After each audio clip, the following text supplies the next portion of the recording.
Hello,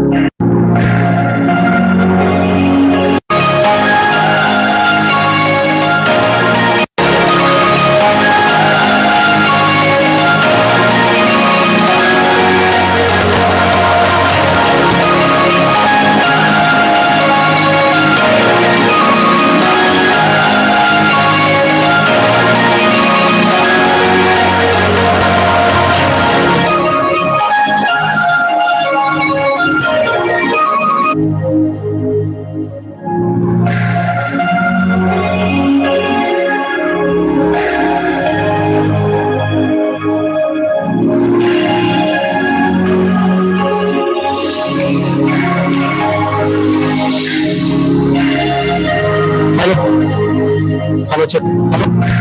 Hello.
going to wish none of us. Yes. Only one, whoever starts to wish everybody good morning, good night.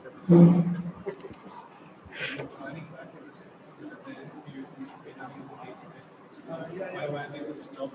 No worry. I'm very adaptable. I can sum up in 5 minutes. You take your own time, all of you. All of you take your own. Shall we go live? Live.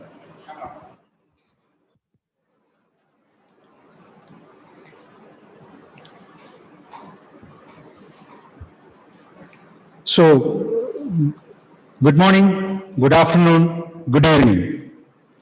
Welcome to Kerala Health Conference, Making SDG a Reality.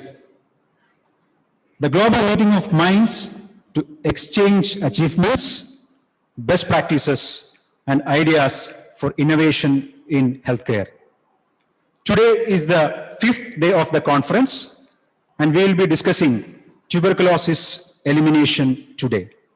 To deliver formal welcome to this event, I invite Dr. Sunil Kumar M., the State TB Elimination Program Manager.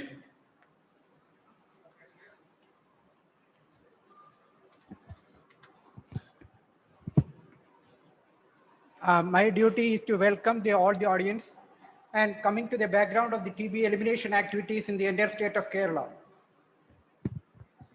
Department of Health and Family Welfare, Kerala is committed to achieve Sustainable Development Goals. Kerala Health International Conference is being conducted discussing the specific theme on each day. Today is the first day of the conference, and today we will be discussing on TB elimination activities already going on in the state. In Kerala, since inception, TB control is well integrated with the general health system. That is one of our major achievement of the TB elimination activity. Annual risk of TB infection study was conducted by National TB Institute, Bangalore, on 2006, and it came as 0.4, and the TB transmission rate is low in Kerala when compared to other states. The state achieved the full coverage of RNDCP in 2000 and programmatic management of drug-resistant TB in 2009. Many efforts for community-based screening started in 2007 itself, and entire state moved to active case finding entire state moved to active case finding mode by 2010 in vulnerable population. Efforts for formal notification from private sector and enhancing TB surveillance started in 2015. Molecular test for TB diagnosis among the vulnerable group and universal DST by 2016. In 2017, state launched the formal Kerala TB elimination mission to accelerate the impact. The state has enhanced the capacity of molecular test and now has offered upfront molecular test for TB diagnosis. Also, on October 2nd, 2020, the state declared the policy to scale up TB preventive therapy. We have started service delivery using test and treat approach first in the country. My job is to welcome all the dignitaries to this conference. I welcome all dignitaries. First of all, special welcome to Joint Secretary Mr. Vikas Sheel, IAS, and the entire Central TB Division team. Special welcome to WHO country representative Dr. Orphin and the entire WHO team. I also welcome Dr. Lucia Dittu, the entire team from the State TB Stop TB Partnership. I also invite all developmental partners and all people who are watching this event. Coming to I also express my sincere thanks and welcome the official staff of the state Kerala Health team from Director of Health Service, National Health Mission, Directorate of Medical Education, leaders of coalition, private sector, and my own team consisting of district TB officers, MOTC, STS, STLS, and entire NTEP family.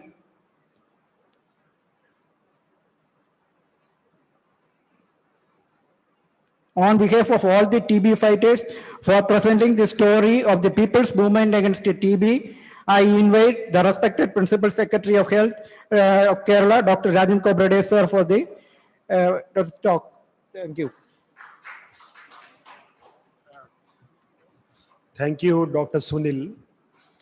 Today, along with my colleagues, we are going to present a story of fight against tuberculosis by the people, of the people, for the people. Now I call upon Dr. Sairu Philip to tell us what we have been doing in the state of Kerala. Over to you, Dr. Sairu Philip. Thank you, sir. Welcome all. Tuberculosis, known as the captain of men of all deaths, has influenced man's destiny over centuries. Before the story of people's movement in Kerala against this scourge unfolds, let me introduce you to the people of Kerala. Kerala is a state at its southern tip of India with high population density, high literacy, and sex ratio favorable to females. Being in the third stage of demographic transition, the life expectancy of people have increased, the proportion of elderly too is high in the population, and consequently, the comorbidity due to long-term diseases are also very high. The commitment and vision for public health activities in Kerala dates back to the 18th century when the Queen of Travancore initiated systems to promote smallpox vaccination. Social welfare measures continued after independence in 1947.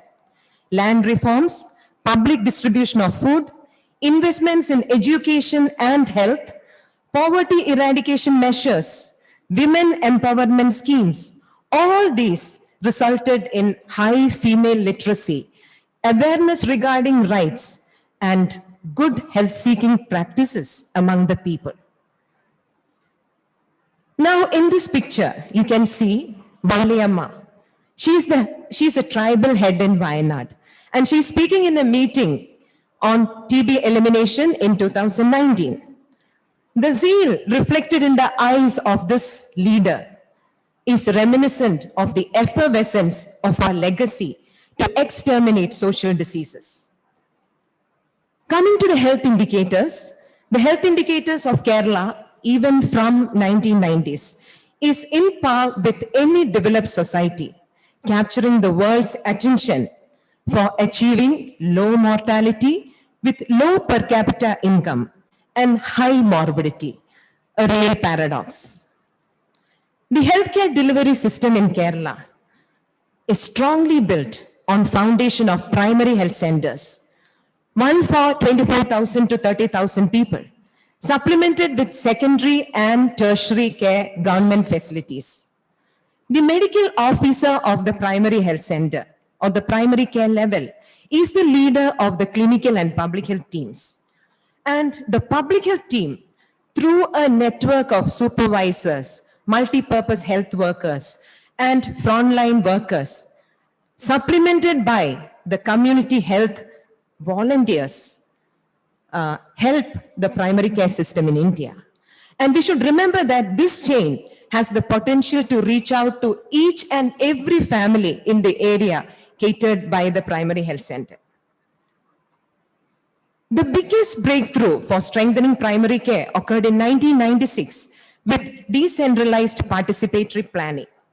The local self-governments in urban and rural areas has its own elected representatives from the people, and they know the pulse and heart of the community. 30% funds are decentralized to the local level. So now the local self-governments could carry out development programs at the grassroots level involving different sectors based on local real needs. Local self-government and primary healthcare. A unique aspect is that the local self-governments has ownership of the healthcare institutions in their jurisdiction under decentralized planning. So the preventive, promotive, curative, rehabilitative, and palliative care responsibilities of the public health team is the responsibility of the local self-government as well. Grama Sabhas are meetings where the adults in the area participates, and they could provide project ideas based on the felt needs. These ideas can be formulated into a project with expert consultation and implemented with people's participation. Thus, this process facilitates innovative projects at local levels, which, if making a difference, could be scaled up over the entire state. The picture here, we can see a family health center in primary care setting, which underwent drastic changes supported by the local self-government. Thus, the equation for success for public health and primary care strengthening is the combination of a proactive local self-government, a vibrant health team, and people's participation. So the processes of people's participation in Kerala against tuberculosis, a disease which is the barometer of social welfare, will now be described by Dr. Shibu Balakrishnan. Thank you.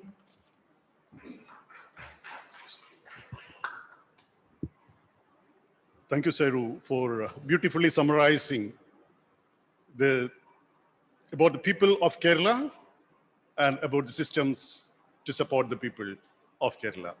And thank you, Mr. Secretary, for asking me to present your story, the people's story, the transformation of people of Kerala from being sufferers to being conquerors of TB. So friends, this transition, the people's movement against tuberculosis, did not happen suddenly on a fine morning. It evolved with various pilots, happened at population level in the districts. What you see here, as early as 2005, a decade and a half before, people in Idukki, the health systems in Idukki, the supportive systems in Idukki, they tried to improve the passive and intensified case finding from the health facility OPDs. As a result, the proportion of health facilities that refer 2% of their new adult OPD, that improved from 25% to 74% by 2015. At the same time, they started population-based active case finding. What you see here is the presumptive TB test rate per 100,000 population from the intensive case finding in the health facility plus active case finding from the community, the additional yield. So with this, Kerala fast moved to doubling their presumptive TB test rate per 100,000 population. India was moving forward, moving high. At the same time, Kerala moved faster, more upstream, making India proud of its daughter, that's Kerala.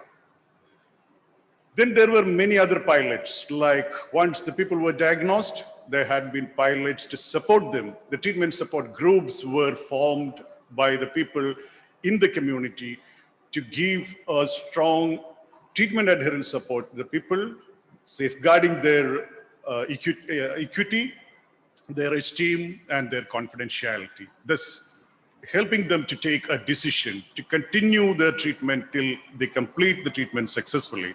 And that district has really brought down the loss to follow-up rates to zero. And there were pilots providing nutritional support to the drug-resistant tuberculosis patients, which later evolved into the nutritional support for tuberculosis patients, and finally to the nutritional support for the malnourished. Then there were pilots on the practical approach to lung health, where Kollam district showed that, there could be a decline in the pill burden by providing support to the care, to the chronic respiratory diseases at a primary care level. All these interventions later consolidated into the people's movement. And the state has launched a TB elimination mission with a few objectives to achieve the TB elimination by 2025, to have zero preventable deaths due to tuberculosis in the state, and the zero catastrophic expenditure for the families, and zero stigma and discrimination due to TB. And thus evolved the people movement against TB with this motto: my TB-free panchayat, my TB-free municipality, and my TB-free corporation. They published a strategy document with 5 principles, 10 strategies, and 48 activities with timelines and monitoring indicators. This is exactly a local adaptation of the National Strategic Plan for TB elimination in India. And these were the strategies at district level. There had been plan for multi-sectoral accountability framework establishment and enhancement, then policy support and program management, supervision and monitoring provided from the district level. At the block level, there were enhancement of the nucleic acid amplification, molecular technologies, and the private sector engagement and care and support for the prisons, disputes, and the workplaces. But more precisely, at the village level where the real people are, there had been 10 strategies. I'm just highlighting 6 of them. They had decentralized surveillance and planning, case finding and delivering services at the doorsteps, vulnerability reduction, treatment support systems for the patients, airborne infection control, and a single overriding communication objective for movement against TB. And these are the actions done by the people in the villages. Every of the 1,500 people in those villages and 25,000 people in every panchayat, and the entire 34.6 million people of Kerala did this. What did they do? They formed a TB elimination task force at the panchayat level. A TB elimination task force is a group of responsible citizens and the public servants joining together, organized under the leadership of the panchayat, specifically to achieve the goal of TB elimination in the population. That is rewarded by the panchayat, where the chairperson is the elected head of that panchayat with various members. And what they do, the TB systems headed by the Director of Health Services and the State TB Program Manager, they mapped the thematic maps of the presumptive TB examination per 100,000 population, and the notification per 100,000 population. But as it comes to the village level, it is per 1,000 population. And they superimposed it. And they asked this question, the task force asked this question: how good is our presumptive TB examination rate? How are we performing in TB notification? And how bad is our loss to follow-up? And what shall we do? And the solutions evolved within. One of the solutions was enhanced surveillance through the vulnerability mapping. That is, the TB risk factors were identified by visiting the households of every individual and asking them, do you have these vulnerabilities? Diabetes, smoking, COPD, alcoholism, and are you a migrant? Are you working with jobs that have occupational hazard for TB? These vulnerabilities were recorded, and this is a panchayat. The first panchayat finished vulnerability mapping. You know what they do, what they achieve? They had 15 villages, and each village finished the vulnerability mapping, and at the end of their 17,000 citizens, they found that 70% did not have any TB vulnerability, 20% had mild vulnerability, and 9% had moderate vulnerability, and less than 1% had high vulnerability to develop TB. And now the primary care team of that village, they know who by name is going to develop TB in future. That's very important for really berry picking and really finding out TB cases, the high hanging TB cases. How did they use the vulnerability data? The vulnerability village task, TB elimination task force, they used firstly to find TB cases early by quarterly home-based active screening, and also preventing TB by reducing those vulnerabilities.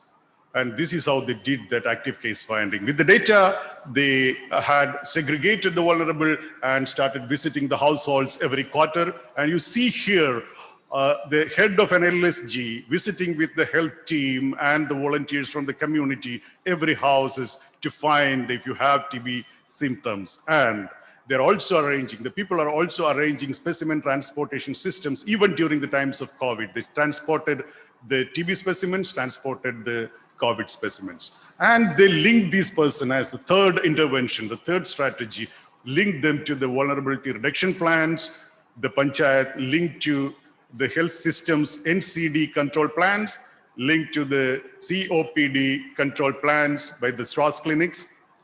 Then the Panchayat provided better housing in their development agenda.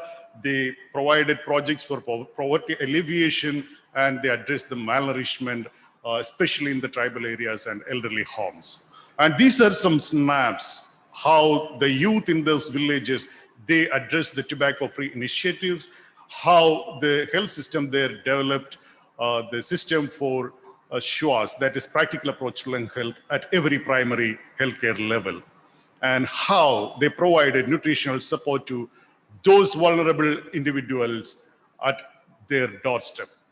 The fourth strategy they developed is a treatment support group, where it's a non-statutory body of the socially responsible citizens. They provided social support to each needy TB patient, safeguarding the dignity and confidentiality by ensuring, supporting and empowering the patient for making decisions to ensure the continuum of care to have a TB-free, relapse-free cure. And these are the things what they provided, the treatment support groups provided. Financial support to the family, they provided food and nutrition, they provided transportation to the health facility, they provided emotional support, provided motivation for de-addiction, they ensured the linkage to all health welfare schemes, and they delivered services at doorsteps. As a fifth strategy for airborne infection control, they developed household airborne infection control kits, which contained disinfectants and spittoons and washable and reusable masks for the patients. They also had strategies for behavioral change in the community to cover the cough as handkerchief revolution. The Panchayat administration, they developed airborne infection control in the health facilities called cough corners to screen, educate, separate, and fast track the chest symptomatics. And finally, the single overriding communication objectives. They put their hands to their chest, each citizen of the community, and they pledged, my TB-free Panchayat, I'll work for that. That was the single overriding communication objective. And in short, this is it. This is the task force. Some of them said, they came together, said, we will go to house and do case finding in that area. The other youths with two-wheelers came and said, we will transport the specimens to the laboratory. And the philanthropist said, I will provide money and other support to the TB patients. And the three-wheeler taxi driver, they said, we will provide free transport to the patients and the presumptive TB. And the teacher said, school teacher said, I'll organize the handkerchief revolution in my school and the nearby area. And the youth said, we will fight against tobacco. And the students said, I will educate the mothers about TB preventive therapy. And while the people did this, at the district level, there was an immediate rise of the multi-sectoral accountability framework that is highly useful to control TB and to fight TB. In the TB elimination board of the district, there were the local self-governments, the TB survivors, social justice, and many other departments. What you see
on one side, all efforts were put in from our side to establish the systems systems mainly to support this people movement. Basically, these efforts were happened both in the private as well as the public sector. I will be discussing some of these efforts, some of the systems which were established actually for the people, that is, for supporting the people's movement. In the public sector, decentralized systems for TB diagnosis and treatment were put in place with robust specimen collection transportation systems right from the periphery. And this was being done with the help by enhancing the capacity of the TB diagnostic facilities in a hub and spoke model. Regarding the clinical services delivery to the patients, the drug sensitivity TB clinical services are being provided at the primary care level, whereas the MDR TB, that is a drug resistant TB services, are provided at the district level through the systems like DRTB committees. Numerous patient support systems were put in place, like the monthly direct benefit transfer, that is a Nikshay Poshan Yojana by the central government. There were scaling up of diagnostic facilities happened with the support of the Central TB Division. The provision of TB pension through the Revenue Department of Government of Kerala, and many other systems like outsourcing the X-rays, the vehicle-mounted gene expert testing facilities, decentralized clinical services, and specimen collection and transportation mechanism from each and every health facilities were put in place for supporting the people's movements against tuberculosis. The fortnightly clinical review, which is a proactive step, the proactive clinical monitoring of each and every TB patients for the adverse drug reactions as well as their comorbidity status. Most of the TB patients in Kerala are having multiple comorbidities, and diabetes is a major comorbidity among them. To address this issue, free HbA1c testings were provided to the TB patients, and also free insulin scheme for diabetic TB patients were also established. The control of COPD and post-TB sequelae were done through the Shwas clinics. The periodic monitoring of adverse drug reactions were offered through the free baseline liver function test, the periodic optometries, and other baseline testings, completely free of cost by the government of Kerala. Now I will discuss some of the systems which were placed in the private sector. That is the systems in the private sector for the people. So by coming to the private sector, our main focus was to ensure high standards of TB care to the patients availing services from the private sector. Keeping this in mind, a series of trainings were conducted in the private sector with the support of the Indian Medical Association way back in 2007 onwards, and established specimen collection systems connecting the private hospitals through the Indian Medical Association, who also supported by providing additional lab technicians for processing the samples from the private sector. Series of trainings on standards of TB care were done in every professional association, and we also established peer audit system to review the standards of TB care provisions. We conducted the prescription audits among the private providers and found out that the prescription practices met the standards of TB care among the private providers in Kerala. We also tried to understand how we can ensure 100% TB notification from the private sector. And we realized that establishing a system within the hospital will help us in ensuring 100% TB notification. We took this model and scaled up to other private sector facilities. Next, what we did was to find out the outcomes of patients who were being treated and diagnosed at the private sector facilities. And we realized that 70% of the patients were getting the standards of TB care and they were successfully treated, while the details for 21% of patients were still missing in the private sector. Thus, the leakage in cascade of care was identified as a major issue. And this is because no system there to identify the leaks, follow up the patient, and ensure public health action. With these learnings, a series of deliberations and discussions were held with multiple stakeholders, and a system for TB elimination in private sector, that is STEPS, was launched with customizing the requirement from the private sector as well as from the patient side. The STEPS consists of three components, mainly the step centers, which is a single window system in the private hospital, ensuring all public health actions to the people. Then private hospital consortium for establishing the steps, policy support, and reviewing the activities in private sector. Then coalition of professional medical association was another structure which was used to sensitize and support the specialists and to advocate the doctors for following standards of TB care. So this is a thematic representation of the step center in the private hospital. All TB related informations from the hospital reaches at one focal point in the hospital, a single window system for notification and also guidance, support and linkages for public health actions, and a periodic follow-up the patient through ideal after sale service models for supporting the patients by reminding them their follow-up dates and bringing back to them to the system for fostering the customer loyalty. There were exchange of information with the systems and between the systems were happening, and finally the patient completes the treatment successfully. These are some of our pictures showing the initiation of step centers in our private health facilities. As of now, 380 private health facilities in our state are taken to board under the steps. The coalition of professional medical associations were also conducting periodically meetings for reviewing the activities. And these are the pictures during the pre-COVID time and also during the COVID.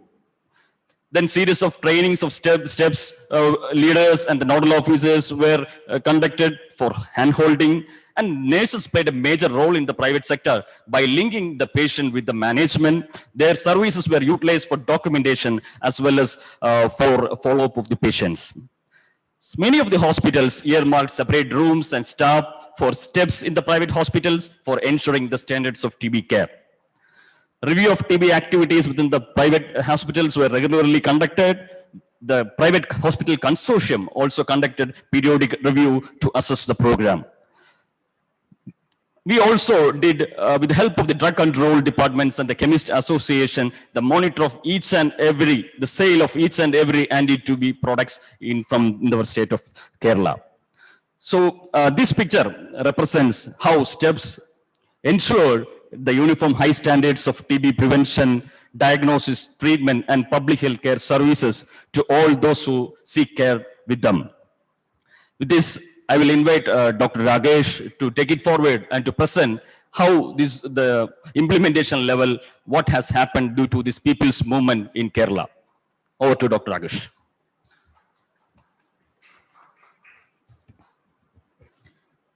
So, till now, we have heard about the people, what has been done by the people, and what has been done for the people. Now, let us see the outcomes and impact of the people's movement against TB in Kerala. The laboratory testing of presumptive TB, we have seen in Dr. Shibu's presentation that it's increasing, it has increased till 2015, and that kept on increasing. That kept on increasing till 2019. The number needed to test to diagnose a single case of tuberculosis. In 2015, it was 29. When we were doing 29 tests, we used to get 1 TB. At the same time, that increased to 40 in 2019.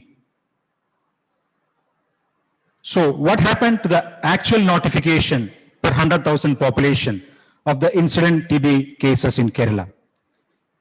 We could see that the share of public sector notification and private sector notification, and from 2017, where the people's movement has actually started, and when they tried to berry pick each and every remaining single cases in the community, there is a slight increase in the notifications of 2018 and 2019. But overall, when we look at from 2015 onwards, there is a 3.5% annual decline, which we could see. What was happening to the drug sales? Each and every drug sales, Dr. Manu has mentioned that with the help of drugs controller and the chemist association, with the help of clearing and forwarding agencies, the drug sales were monitored. Dr. Manu also said that the standards of prescription standards from the private sector are really good, and they were prescribing rifampicin containing products for treating tuberculosis in Kerala. And when we look at the drug sale data as such, there is a 40% reduction in the consumption of rifampicin-containing products between 2015 and 2019. The sale of anti-TB drugs in the private sector converted to the patient months fell down by 70%, whereas the same in the public sector fell down by 20%. Overall, there is a 40% reduction noticed in the consumption of rifampicin-containing products over these 4 years, 2015 and 2019. And based on this drugs sales data and drug consumption pattern, what has been tried, the state actually tried to estimate the number of unnotified cases per 100,000 populations. What is the proportion of cases that is being missing from the surveillance system based on the drug sales? And that again came down. There is a 22.1% annual decline in the unnotified estimated number of patients per 100,000 population in Kerala. And in 2019, when we look at 2.7 per 100,000 were the missing proportion from the surveillance system. Attempts were also made to find out what proportion of the patients remains undiagnosed in the community. When we look at what proportion of the patients remain undiagnosed in the community, that has been converted to 100,000 population. This is based on series of Delphis done with the expert clinicians and program managers who are listening this presentation.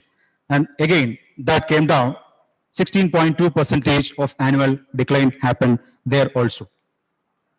And altogether, the incident TB burden in Kerala, estimated based on the existing incident TB notification and trends, the drug sale data adjusting for notified cases and undetected cases, that was coming down year on year with a 7.5% annual decline.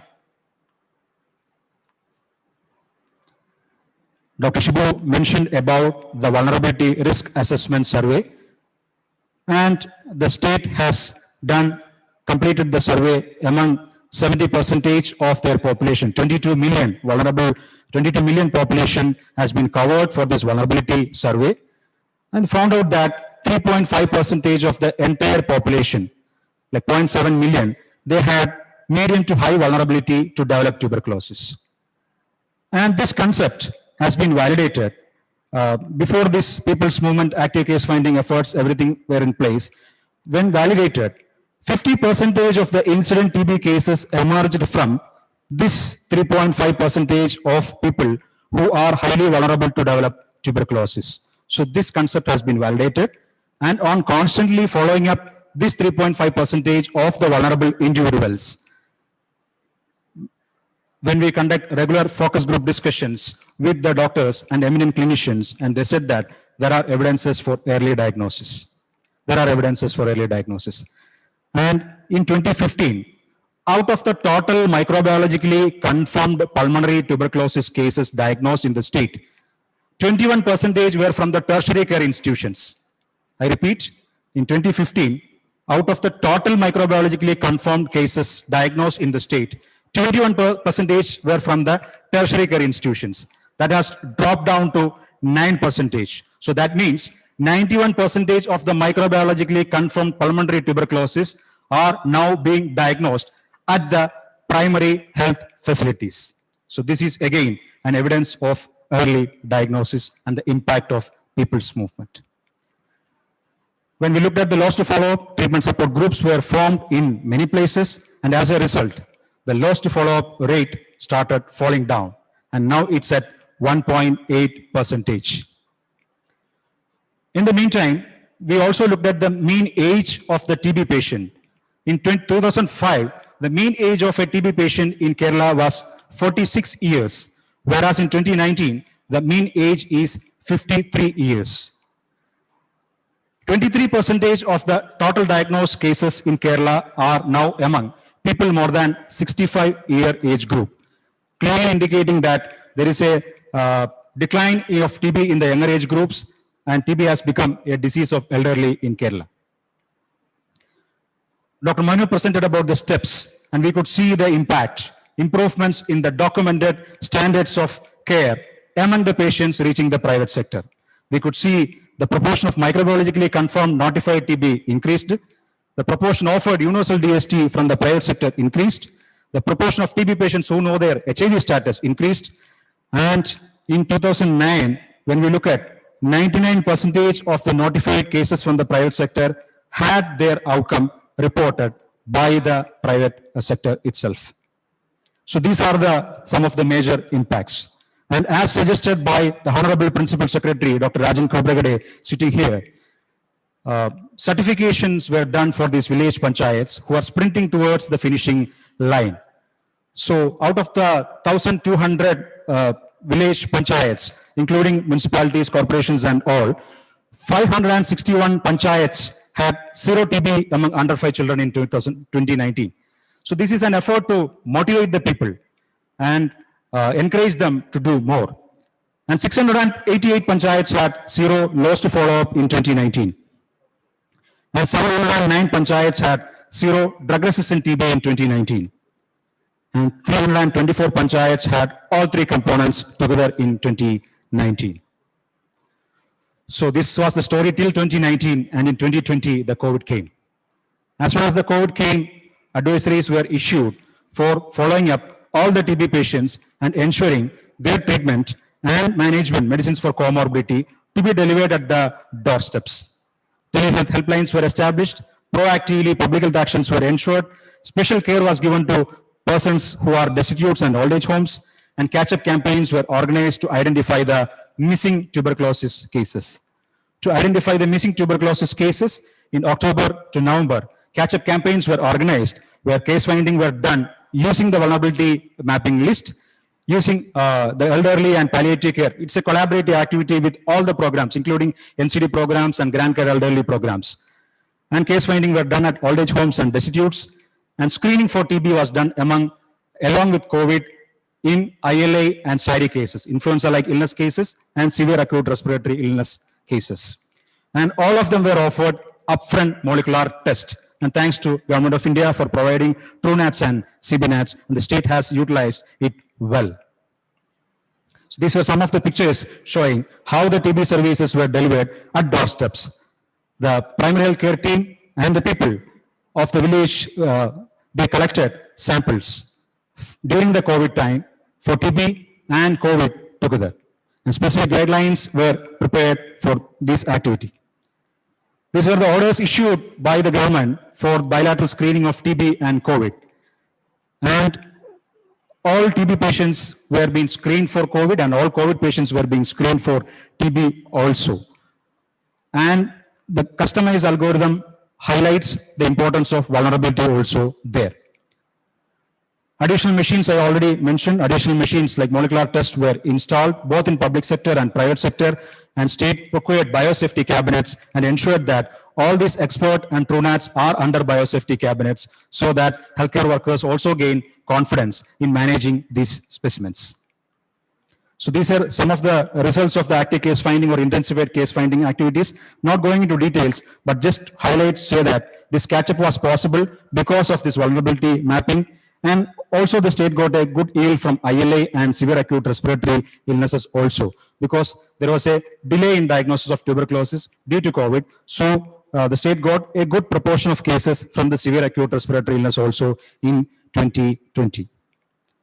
And this is the graph showing the resilience of the systems during COVID, where during the lockdown time and when the COVID was in peak, there was a dip in the actual TB notifications when compared to 2019, but the state has actually caught up the tuberculosis. And this shows the resilience of the systems.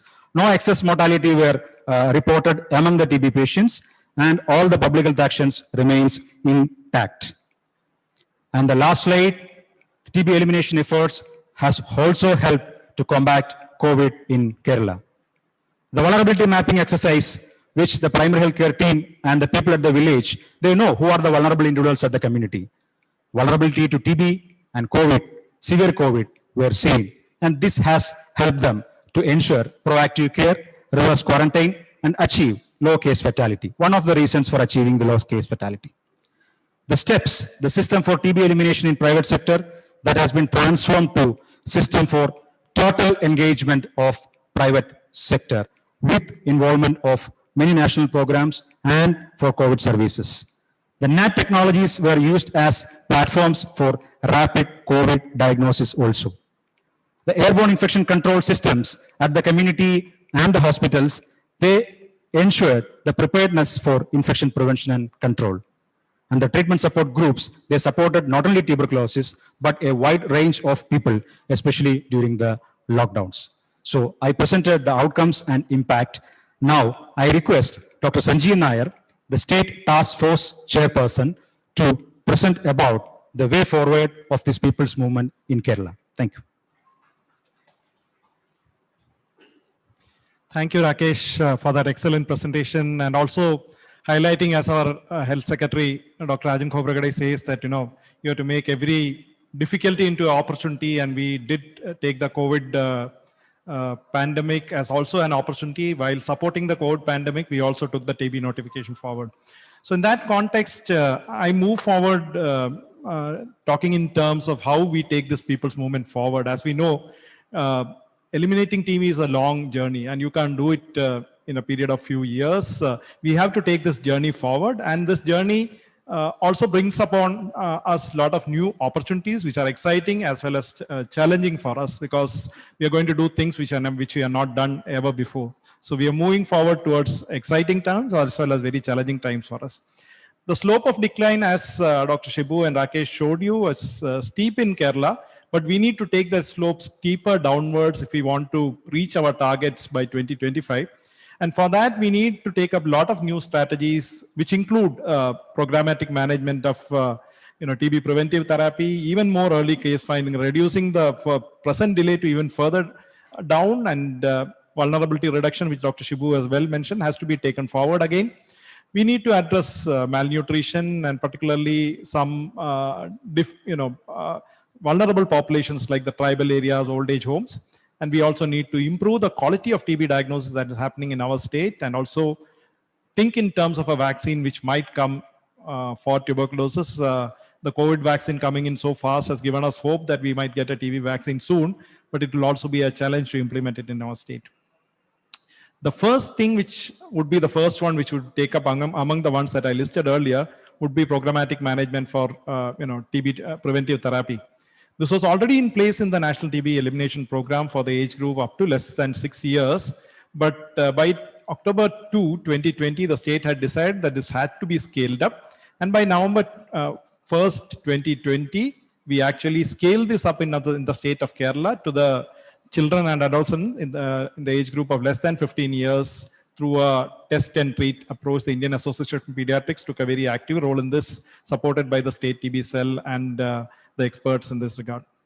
From March onwards, March or April onwards, we are expecting that we would be able to roll this out for the entire population, and the whole population would be covered for TB preventive therapy. So this is something that is going to be one of the first things that we take up. For adults, the plan is to do it in 3 phases. The first phase would be the one that we take up immediately, and the other 2 phases would be taken up slowly as we build our capacity. And the phase 1 would actually include household contacts of microbiologically confirmed pulmonary TB, and also those who are undergoing solid organ transplant, certain malignancies, hematological malignancies, on chemotherapy, diseases like silicosis, and also those with connective tissue diseases who are on biologicals. The other groups would also be taken up subsequently, but not in this phase. And in a phased manner, at one point, we hope to cover the entire vulnerable population of the state. The current strategy for the adolescents, the non-HIV adolescents and the non-HIV adults, would be a test and treat policy, where after those who are positive for latent TB through a IGRA would actually be provided a treatment of 3 months of INH and rifampicin daily after ruling out active TB. Of course, the regime could evolve further with the availability of rifampicin in our state. Another issue that we are focusing a lot on is death among TB patients. The loss to follow-up among TB patients was well discussed by Dr. Shibu and Rakesh, and that has really come down in the state with the people's movement, but death is something that we want to address next. A lot of analysis has been done by our experts in the area of why death happens in TB patients. And also one of the most striking associations that we found is that our mortality among the elderly is very high as compared to a very low mortality among our younger population in Kerala. So this is a special age group, the elderly, that we hope to address in the coming few years. For reducing mortality, we are also thinking in terms of, in addition to picking up these cases earlier, we are thinking in terms of finding out the factors at the point of diagnosis itself where mortality is a high risk for the patient and provide them differential special care, which is something that is in the anvil. Hospital care for those people, therapeutic drug level monitoring for those who need it, care and support for destitute TB patients, which is a need of the hour, and also comorbidity management, because we are doing it as a people movement. At the periphery, support for comorbidity management, COPD management, diabetes management through telemedicine, other means would be something that we hope for. As the incidence of TB comes down, we are also having problems of non-tuberculous mycobacteria and other such problems, and we are building our lab infrastructure and also support system for such conditions. As was mentioned earlier, the typical cavitary TB, or the ones who come as smear positive with a 3+ smear microscopy, are no longer being seen in our community. So that proportion is coming down. You can see from the graph here that the proportion of extrapulmonary TB has been increasing over the years, and more than 1/3 of our TB patients today in Kerala are extrapulmonary. So we are having more of difficult to diagnose and difficult to manage cases among our TB patients, and these patients need specialized care, which we hope to provide in terms of district level and state level expert committees, which will be linked with the peripheral doctors and health system, including the private sector, to provide care at the doorsteps of the patients. And also with the technology coming in terms of molecular technology, it's also the issue of false positives, and this is also something that we are addressing, and also these expert committees would play a key role in that. We hope that we could go one step forward and we could pick up TB at a subclinical level when the patient is asymptomatic. Since we have a list of vulnerable individuals, we could actually try in terms of newer methods of screening, maybe X-ray screening of vulnerables and things like this would be considered, and at a peripheral level. And this could be integrated with our ambitious COPD prevention and treatment program called the SHWAS program. And the expert committees would be linked with the doctors in the periphery to help for this. So at the end of it all, we also need to generate more evidence. We should have evidence-informed policies. We have identified some of our research gaps, which we are addressing with operational research, and this would lead to action to take care of these problems. We are thinking in terms of increasing our access to molecular epidemiology, whole genome sequencing, and also even gene typing to look for patients who are at risk of malabsorption and mortality, looking in terms of implementation research and also a One Health approach. So these are all the things that we would be doing to support our people's movement and take this forward.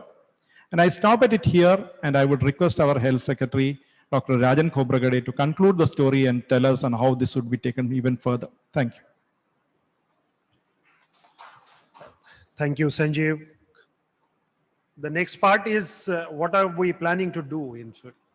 So my colleagues narrated you the story of tuberculosis.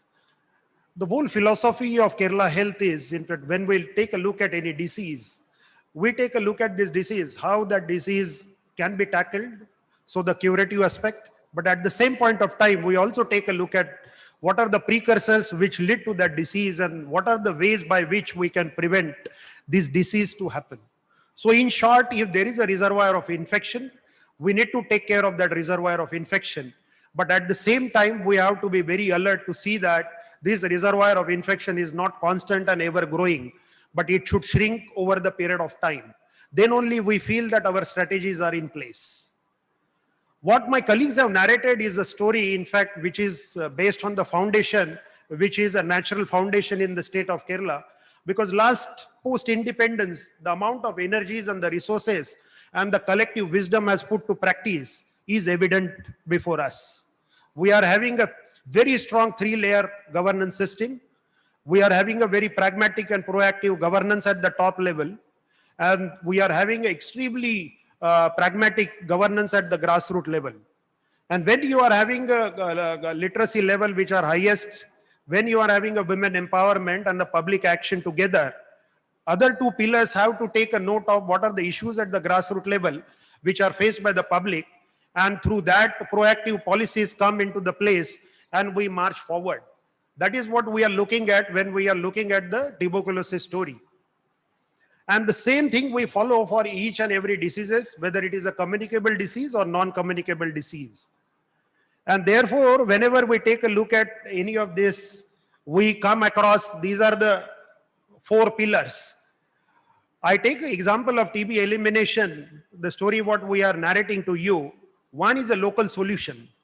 Second one is a people-driven and people-centric approach. Fourth one is a epidemiological insight so that we understand what actually is happening in that particular areas at various levels, and operational research. Concurrent activities gives us a constant feedback so that based on that feedback, then we build the feedback loops, not only at the policy level, but these feedback loops are structured right at the grassroots level, at the panchayat level, at the block level, at the district level. And we then bring in multi-sectoral accountability. Now, what happens when you are building any systems on these 4 pillars? That system has to be resilient and sustainable. And that is what we try to do in the state of Kerala, to have such resilient and a sustainable system for the health. So coming back to our topic, what are the local solutions which we have looked at? One is a vulnerability-based mapping. In fact, it is an amazing story. In fact, throughout the state, you are trying to find out what is the vulnerable population who may acquire tuberculosis. Now, what do? We identified 18 different vulnerabilities, and all our grassroots level functionaries with the capacity building by all those who have spoken and all those who are not present and also in front of the camera, they are day and night working at the grassroots level. Therefore, you are having such a phenomenal data that out of the people who have been surveyed, how many are vulnerable, and out of that, how many are having comorbidities, and therefore, that subset of around 7 to 8 lakh people are more vulnerable to acquire tuberculosis. Unless and until we are having a pinpointed approach, it will be very, very difficult task, and that is what is a local solution which one can take a look at. I would also like to mention here that we will have to look at what are our core competencies in the respective geographies wherever we are working, because it is not one size fit all kind of a solution. What are our strengths that we need to take a look at, and in what way we can build on those strengths? That approach we should have. But one fundamental principle what we have learned while studying varied diseases, and also this one of the disease elimination program, is this, that we need to empower people and we need to empower grassroots level structure. Automatically local solutions gets evolved, and with this involvement then they become sustainable.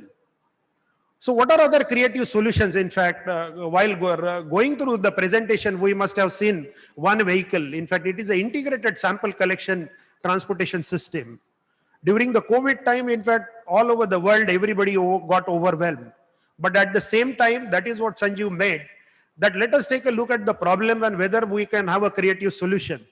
So this integrated way we transferred the sample is one of the very innovative way by which a simple way one can sort it out that issue. Another one is a public-private partnership with our private hospital, because in any geographies, the client, that is people, will avail service from the government service outlet as well as a private service outlet. So private sector involvement is a must. They are our partners, and therefore involvement of states has taken us far ahead in this whole journey of our effort to eliminate tuberculosis. Treatment support groups is another innovation which is a local innovation. We have not left behind the guest workers because they are visiting from various places. But unless and until we provide all the healthcare services, in fact, we will not be succeeding in our such a ambitious task of making Kerala tuberculosis free by 2025 if we don't take a look at whosoever is coming from outside the state in our state. Then it is another one, in fact, we deal with not only the adults and the elderly, but we are sowing the seeds in the minds of all the student population. So therefore, our tagline when we say that our health is our responsibility, and our school going children, when they say that there is something like handkerchief revolution, so that seed is sown. So in their minds, they will always think that why it was told to us and why we need to do this. And we hope that going forward, all of them will be very conscious citizens of this country. Thereby, in fact, they will be taking care of their health.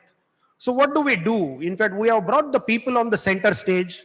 We are putting people first, and we are looking around, in fact, what can be built through their participation. And therefore, we say that our health is our responsibility, because we firmly believe the only resource what we are having, there are two resources.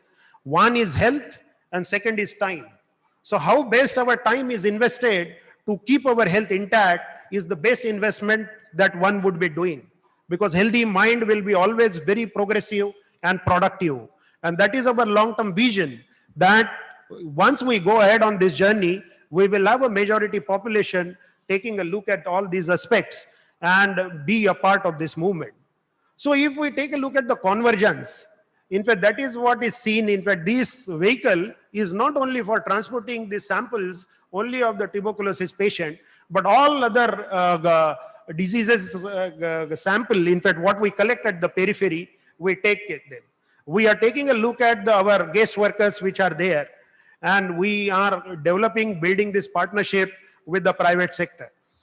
If we take a look at, in fact, whether we are having a feedback loop in place, Dr. Sanjeev has already told that we do concurrent analysis, we do many operational research and bring them back for building our system.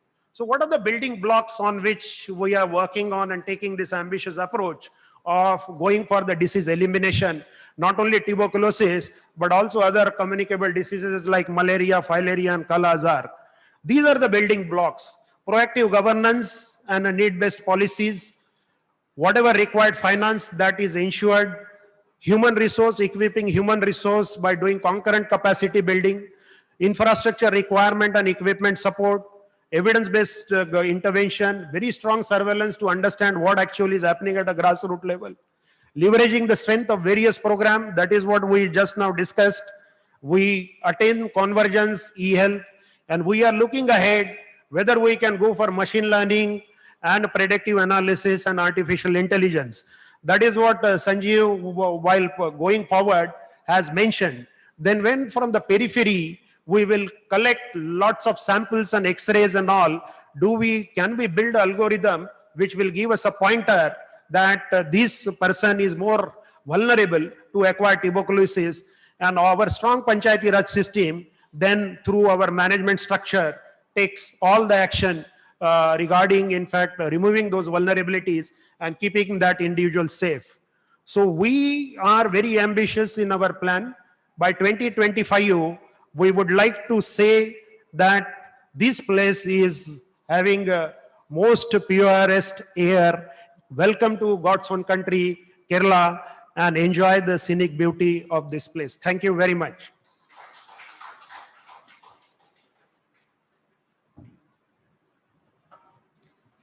So now we have listened the story of people's movement in Kerala and how the systems were put in place to support the people. And we have learned the visions from the Honorable Principal Secretary, Dr. Rajan Kobragade, and the entire team who presented. And listening to them are two other important persons, including Director of Health Services, Dr. Sarita, and Director of Medical Education, Dr. Ramila Bivi. So here we comes to the end of the story of People's Movement Against TB in Kerala presentation. Now, we are going to have a special address by Dr. Luchika Dityu. Dr. Luchika Dityu is the Executive Director of the Stop TB Partnership, Geneva. Dr. Dityu is a physician and public health expert who has devoted her career to help and support people affected by TB. Dr. Dityu has led the Stop TB Partnership for more than a decade. Under her leadership, the organization has gained a clear identity and evolved into an innovative and progressive team that represents one of the most influential advocacy voices for a TB response towards a world without TB. Welcome, Dr. Luchika Dityu, and we invite you for the special address. Thank you very much. Thank you very much. I hope you can hear me. Yes, we It's- can hear. Okay. I realize that you also can see me, and that's not that entertaining, but much better is that I can see you. And, because it's really amazing to see, a conference venue with people in the room. We are for 1 year, more or less, in a sort of lockdown here in Geneva. So we are not even allowed to go to our offices. That's why you can see me here having an amazing background of my kitchen. And it is what it is, and that's how life is. But I'm very happy to see you all. I can see the room and I can see people there. I'm very honored to be invited to speak here, and I'm amazed. I am amazed by what I heard, but most and foremost, first, I am amazed of this meeting with several days of discussions, and I'm amazed for the people being in the room, participating, and even more, I am amazed for the colleagues that are basically, at the forefront of this fight and at the forefront of pushing forward the agenda. And inviting me here, there is a risk, because now I would like to be from Kerala. I want, when I grow, to be a Kerala citizen. So once COVID is past, I will apply, because I think everyone should be very proud by what is happening in Kerala and what was presented there. So you already, I'm not saying that to other places, and I am Romanian.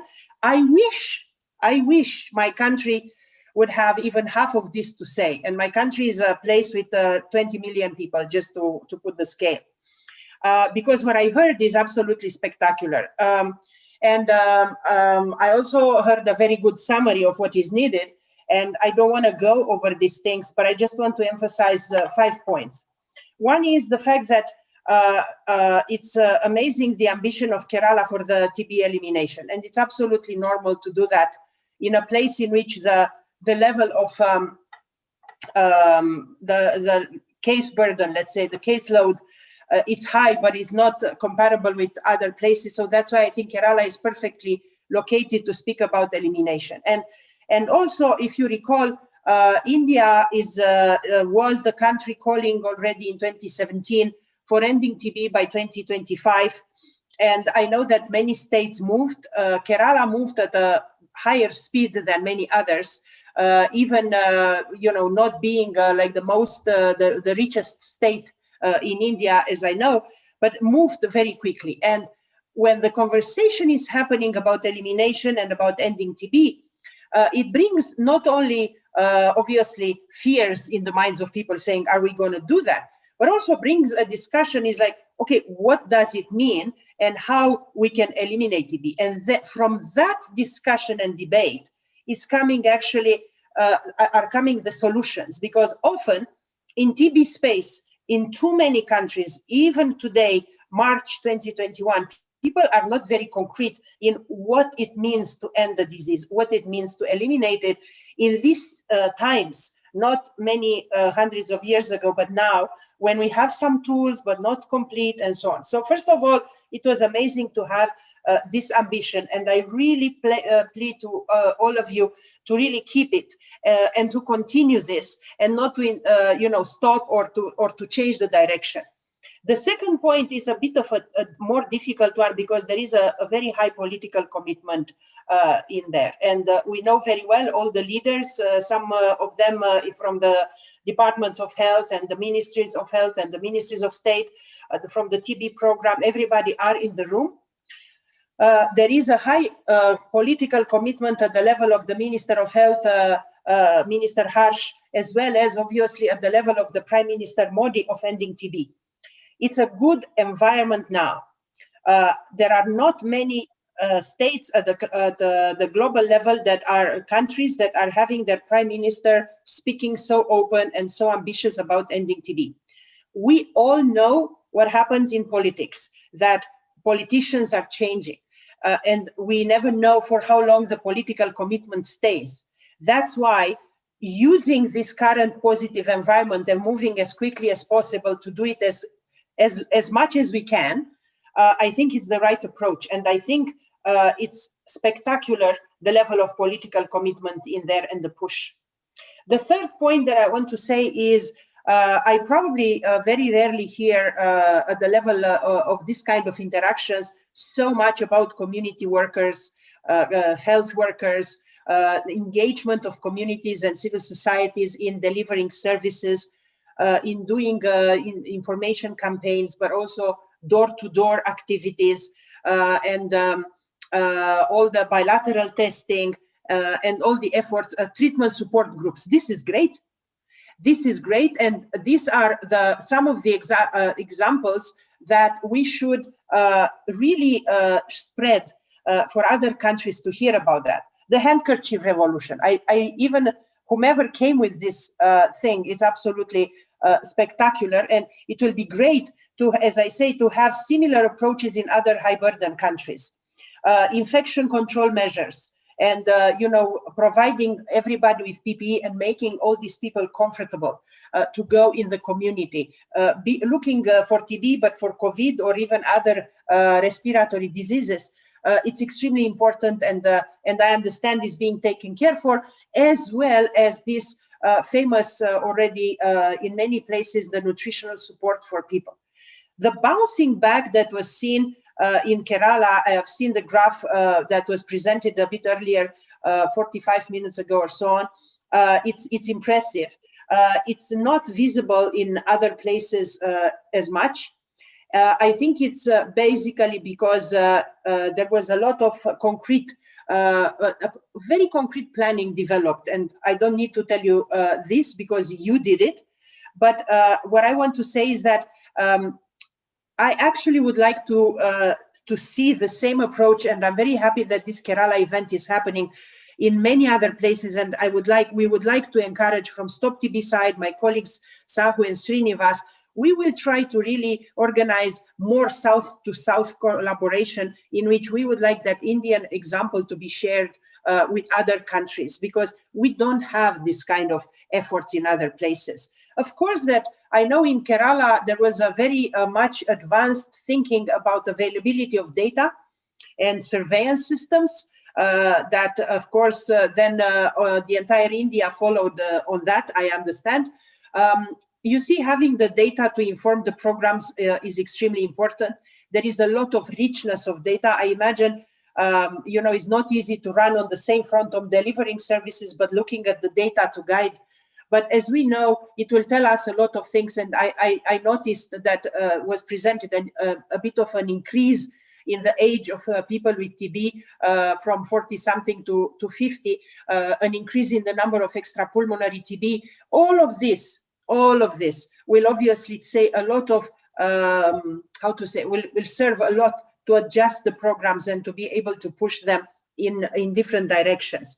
The fact that what worked in Kerala, and I don't want to repeat, is basically that all of this created a comprehensive approach. There is a discussion about, doing infection, TB preventive therapy and testing for TB infection. And there is a discussion of obviously scaling up all these approaches in going forward. So I actually repeated a lot some of the things that you know. But for me I think for our colleagues that are not from Kerala, or maybe not even for India, it is extremely important to take this and try and present elsewhere on the international arena, because we don't, as I said, is not the same everywhere. Looking forward, there is a very ambitious target of eliminating TB in Kerala.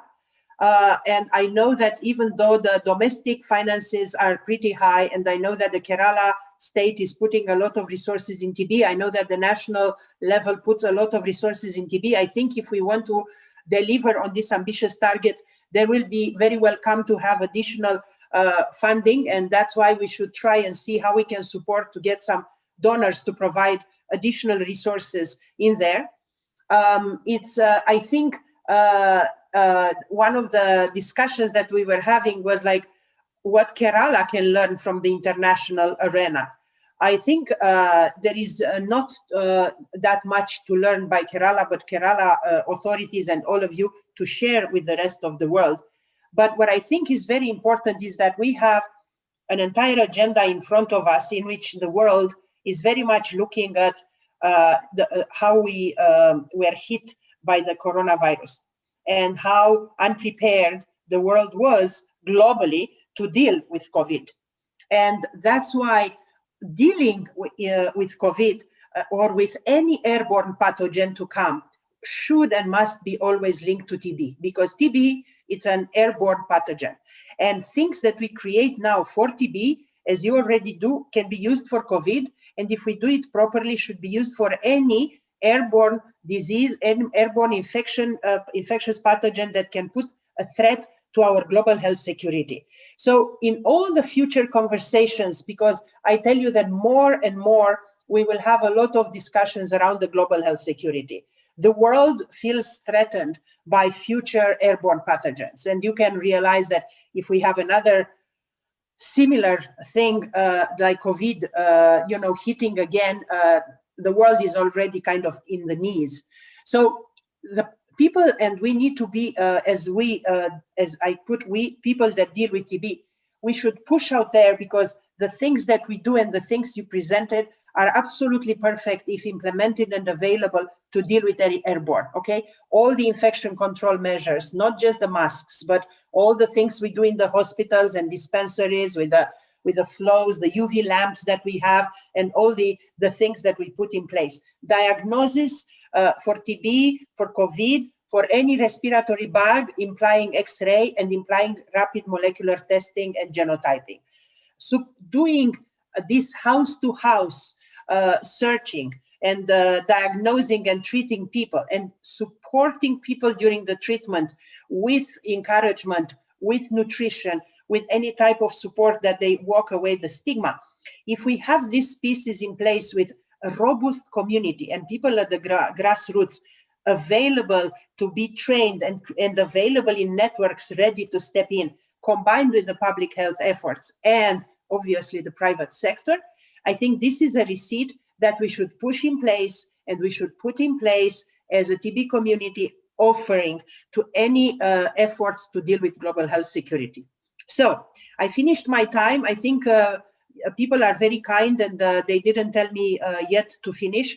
I started saying that I would like to be from Kerala. I am not joking. So I hope to see everybody soon. And you can also come to Geneva or to Romania. I am pretty sure that none of you would like to say, I want to be from Switzerland and Romania when dealing with tuberculosis. Sir, thank you so much for the time, and God bless all of us. Thank you. Thank you so much, Dr. Lichikaditya, for being a very strong advocate for TB-free world. And the Kerala team, Kerala Health, promises that they are with you for a TB-free sunrise in Southeast Asia region. And also, thanks for all the advices and support given to Team Kerala Health. Thank you for that wonderful speech. Now, moving on to the next agenda, we have Professor Guy Marks. Professor Guy Marks is the Professor of Respiratory Medicine at University of New South Wales, Sydney. He is currently the President of the International Union Against TB and Lung Diseases. His research interest is lung health with a focus on airway diseases, air pollution, and tuberculosis. Professor Marks has a long-standing, close, and active collaboration with the National TB Program in Vietnam. I invite Dr. Marks to present on case-finding strategy in Vietnam. Thank you very much. And thank you for the kind invitation to speak. Like Luchika, I regret that I can't be with you there in person. As you know, in 2019, the union meeting was in Hyderabad, and I had the opportunity to go to both New Delhi and Hyderabad, but not to Kerala. And I look forward to coming to visit you at some point. And as Luchika just pointed out, it is wonderful to see some people actually physically attending a meeting. It's very pleasing to see some return towards normality. I just want us to also acknowledge both the really significant steps that have been taken in public health and in tuberculosis control in Kerala. I am aware, even from this distance of Australia, of the significance of the state, of its political history, and of its very substantial inroads into public health problems. I think this initiative of holding this meeting is an example, and also your commitment to ending TB is a great inspiration to us all. I was asked to talk about the study that I was involved with in Vietnam, and I am going to talk about that, but I'm going to place it, if you'll allow me to, in the context of what I think we need to do to eliminate tuberculosis and what has already been done. First of all, I want to say that I have no relevant conflicts of interest, and although I am the current president of the union, and actually also the interim executive director, I'm actually not speaking on behalf of the union here. I'm very proud of my role in the union and proud of the role that the union plays both globally and in India, but I'm speaking on my own behalf here. As Luchika has referred to, and many others have referred to, we have very ambitious global targets for tuberculosis. Stop TB Partnership has even more ambitious targets, and the government of India has even more ambitious targets again. And these are very worthwhile targets, and if achieved, would end tuberculosis as a global public health problem. Unfortunately, at a global level, we're not making good progress towards achieving these targets. There are improvements in many countries, including in India, and there is progress, but not progress that would see us achieving these targets by any of the dates that have been proposed. We do, in fact, have many of the tools that are necessary to eliminate tuberculosis. And a lot of discussion around TB elimination has focused on the need for new tools. And no doubt new tools have been and will continue to be helpful in our ability to end tuberculosis. But we must remember we have had many very useful tools for a long period of time. It's now 138 years, actually it'll be 139 years, I think, on next World TB Day in a couple of weeks' time, since the causative organism for tuberculosis was identified.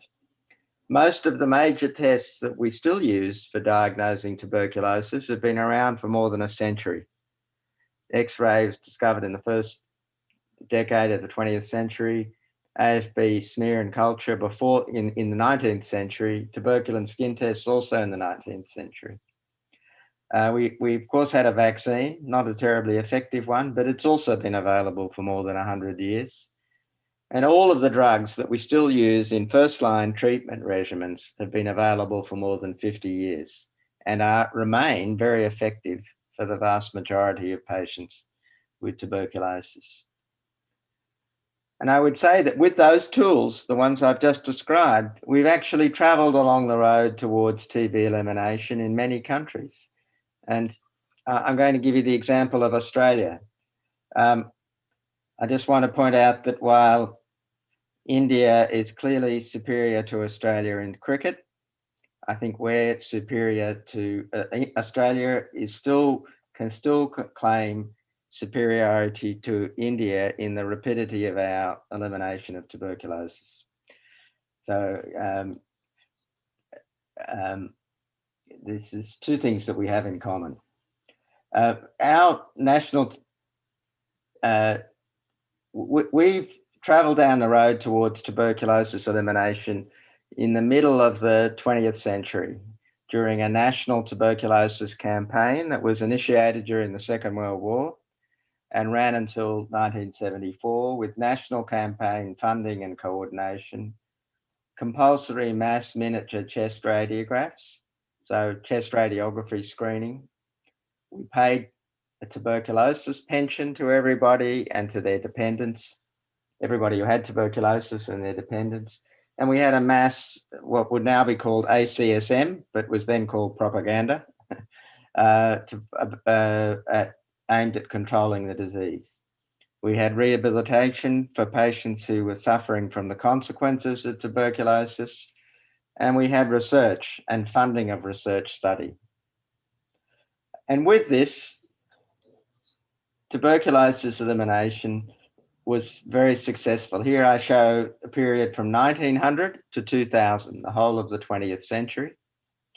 Here you see there were declines in tuberculosis. This is death rates. There were declines in tuberculosis death rates before the advent of chemotherapy.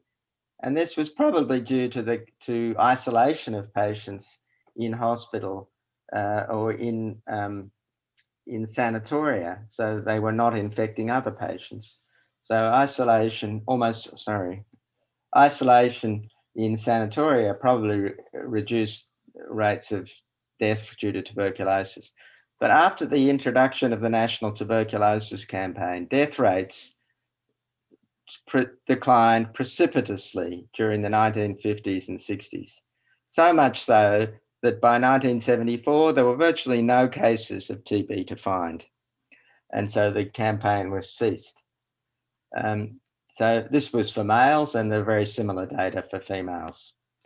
So while some countries in North America, in Western Europe, Northern and Western Europe, and in Australasia have been successful in eliminating tuberculosis, most of the rest of the world has not. And tuberculosis, as everybody knows, remains a major killer. Over 10 million new cases a year, about 1.4 million deaths in 2019. Major disease in most of the world, including in India and other South and Southeast Asian countries. I want to now move to the strategic approach and the sort of background to our approach in the Act 3 study to eliminating tuberculosis. It starts from reminding ourselves that there is this triangle that maintains the epidemic.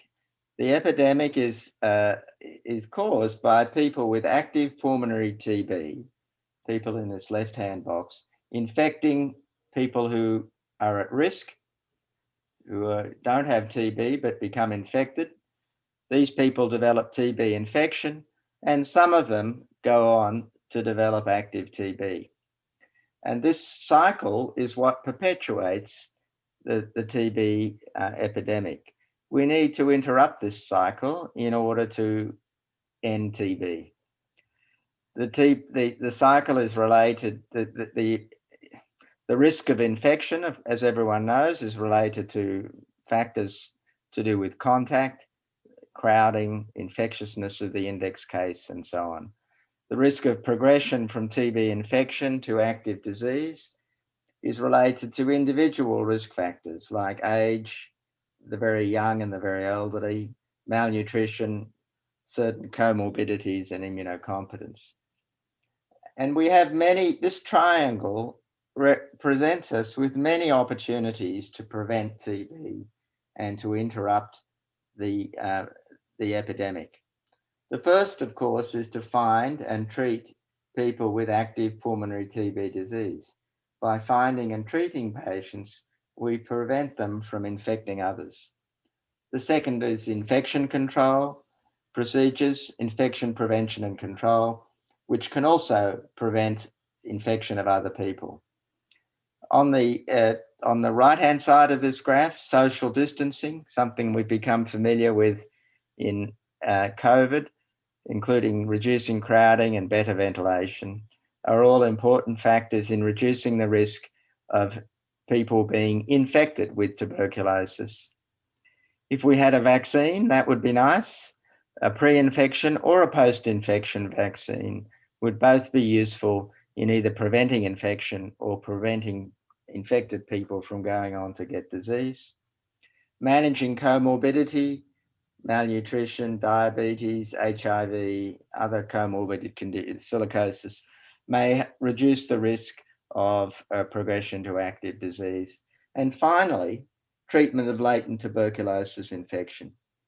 And I show this last to point out that treatment of latent tuberculosis infection is just one of many interventions that are available to us to prevent TB. And it's important, although treatment of latent tuberculosis infection or tuberculosis preventive therapy, TPT, may end up having a role in ending TB, it's important to recognize that it's only one of several interventions. Our study in Vietnam was focused on this find and treat TB as a strategy for ending TB.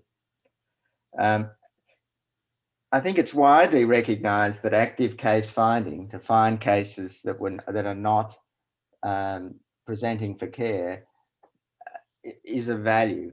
But in most cases, active case finding has been limited to high-risk groups, contacts of patients with smear-positive tuberculosis, household contacts in particular, people living with HIV, high-risk groups in congregate settings, and medical high-risk groups. These have been the usual targets for active case finding. And the conventional approach to active case finding has been to identify people with TB initially on the basis of either symptoms or radiology. We identified a number of limitations to that approach to active case finding. One is that in high risk, that in high burden settings like Vietnam, and probably in many parts of India as well, most people with TB are in fact not members of those high risk groups that I just alluded to. Most cases of TB that are occurring, most incident cases of TB are not in contacts, are not in people with diabetes, are not in homeless people. They are in fact in people with no specific risk factors. Although people with those risk factors may have higher rates of tuberculosis, most people who have tuberculosis are not in those high risk groups in high burden settings. Different in low burden settings where most cases are in these high risk groups, but in high burden settings, most people are not in high risk groups.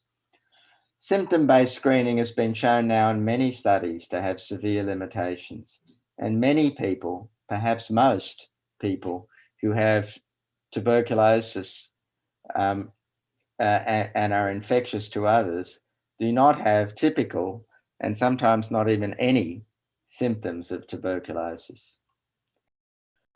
X-ray screening remains a very valuable tool and will, I'm sure, be an important part of the armamentarium for active case finding at community settings.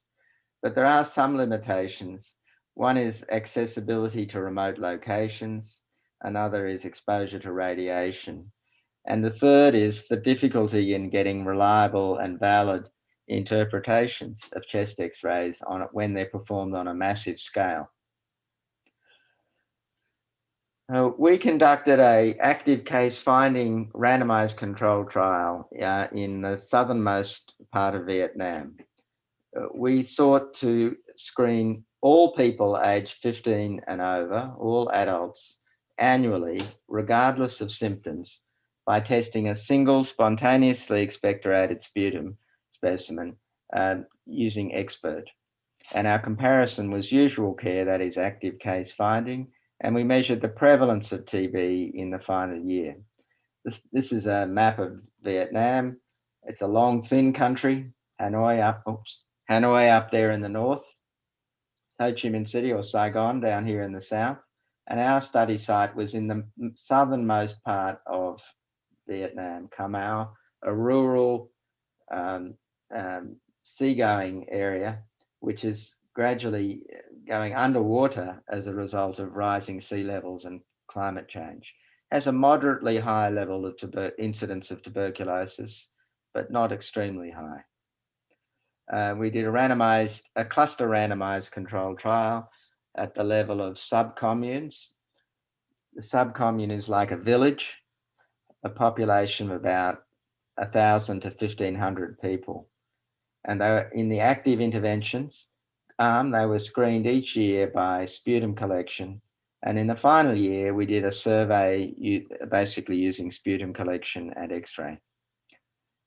This is just a map of the province showing the sub-communes or villages that were selected for study in the active and the control arms, and showing that they were non-contiguous.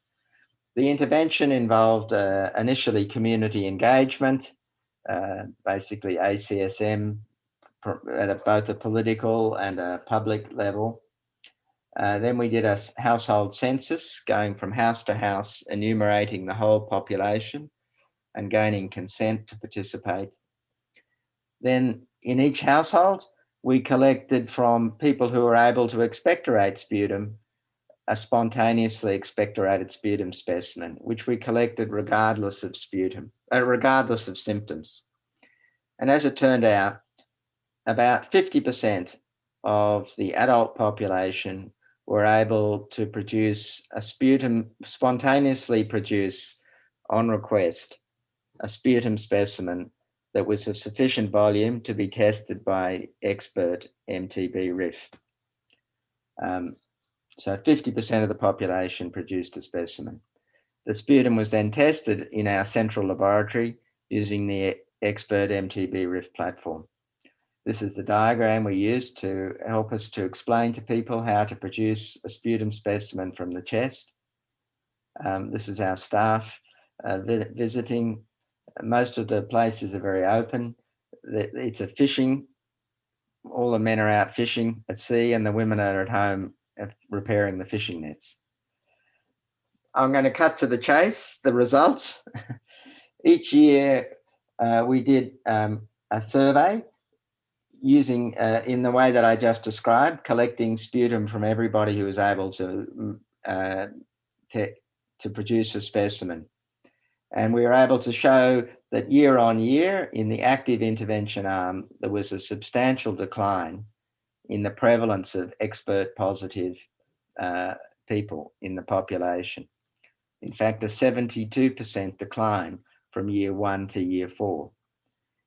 In the 4th year, we did a survey in the control arm using exactly the same methodology. The prevalence in that arm was actually lower than it had been in year 1, probably because of increased awareness of tuberculosis, increased general knowledge about tuberculosis in the province. But there was still a 44% lower prevalence of TB in this. Okay, I'm just being told I need to finish in 5 minutes. I will finish in 5 minutes. There's a 44% lower prevalence of TB in the active intervention arm than in the control arm. So the other thing that we looked at, because I showed you in the diagram before that in order to interrupt TB, we actually have to prevent the transmission of the disease. And a sensitive indicator of the transmission of the disease is the number of children who acquire TB infection. So, and you will recall that, you know, historically we've done a lot of, I'm not sure whether you're seeing, the slide that's up there on the screen is not the slide that I'm showing here on my desk. If you could, maybe there's a problem here. Let me just, I realize now that you probably haven't been seeing all the slides up to date. Can you advance the slide, that slide, a few slides? That's showing the sputum collection method. Keep going. That's showing the results that I was just describing, the 72% reduction in prevalence from baseline to year 4. And the next slide shows the difference between the control group and the intervention group in the final year of the study. Now the next slide. I apologize for this. I realized that I wasn't telling you when to advance the slides.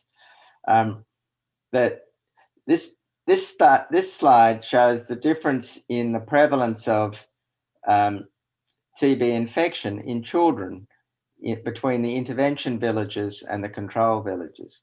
I remind you that we didn't do any intervention in the children. The children were not screened and had no intervention.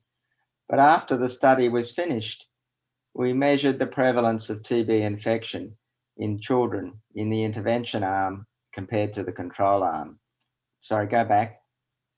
And we showed that the prevalence of infection in the intervention arm was 50% lower than in the control arm, showing that we had in fact achieved what's on the second arm of this diagram. By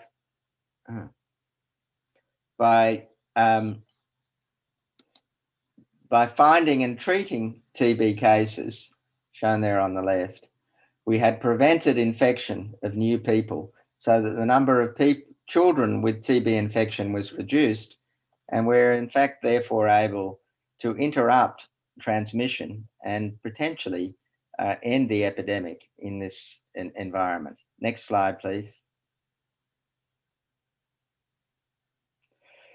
So I think the next steps are to move from proof of concept to ending TB. Next slide. This was a randomized control trial. I think I'll go on to the next slide. I'll skip this one.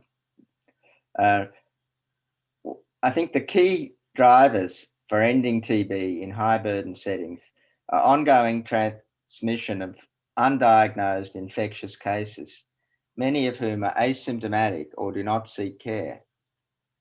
And Act 3 was directed at trying to find, the study I just described was directed at trying to intervene on this driver of ongoing transmission. There are other, and showed that we can effectively do that. There are other issues that need to be addressed, not just finding cases, but making sure that patients get commenced on treatment and completing treatment effectively. And we need to focus on interventions that target all of these drivers for the continuation of the epidemic in high burden settings. Next slide, please. I think just very briefly, I think there are some lessons for us to learn from COVID that are relevant to dealing with the tuberculosis epidemic. We know from COVID that infectious diseases like COVID are actually controlled by reducing or stopping transmission. We should know that for TB, but we haven't always recognized it. We also know from COVID that public health measures work. They are, when they're implemented and adhered to, very effective. One of the other, I think, very important lessons from COVID, when we look around the world, is that political commitment and social cohesion really matter when it comes to fighting infectious diseases. The places where those two things exist, where there is political commitment and there is social cohesion, they have been the places where COVID has been effectively controlled by public health measures. We also know from COVID that it is in fact possible to control the disease even without a vaccine, although a vaccine is clearly proving to be very helpful. But we know that from my country, from Vietnam, from Taiwan, from many other places, that it is possible to control this disease without a vaccine. We can end TB with existing tools, but we need political commitment. Next slide, please. Just want to acknowledge my two main collaborators here, Nguyen Chuang and Greg Fox, who are outstanding colleagues and investigators who've been a key part of this work. And one more slide. Next slide. I also want to acknowledge my colleagues, my other colleagues at the Woolcock Institute and in the National Tuberculosis Program, in Vietnam who've been instrumental in the success of this program. And I'll finish on that note. Thank you very much. Sorry for going over time, and I'm sorry for having my slides out of sync for the beginning part of this. Thank you, Professor Guy Marks, for joining. We know that it's midnight in Sydney there. So in spite of that midnight, you joined and shared your experiences on case finding in Vietnam. We also have a lot to learn from your presentation. Thank you so much. Moving on to the agenda. Next agenda is a panel discussion on TB-free islands. For moderating the panel, we have Dr. Srinivas A. Nair. Dr. Srinivas A. Nair started his career as a doctor in Kerala State Health Services and worked in early years of National TB program in the state TB cell in Kerala and later as a WHO consultant in Kerala.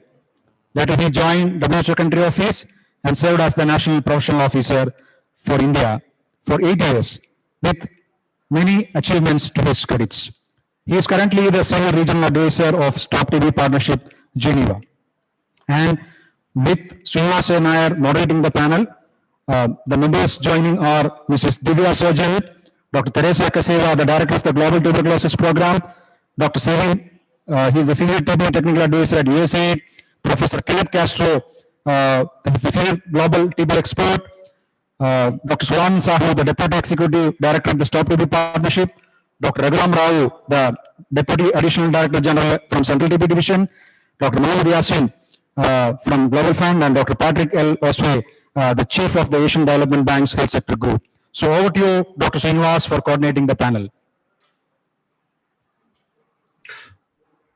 Thank you so much, Rakesh. And I think we have the good presentation, the great presentation from the Kerala team, followed by this interesting, the South learning from Guy.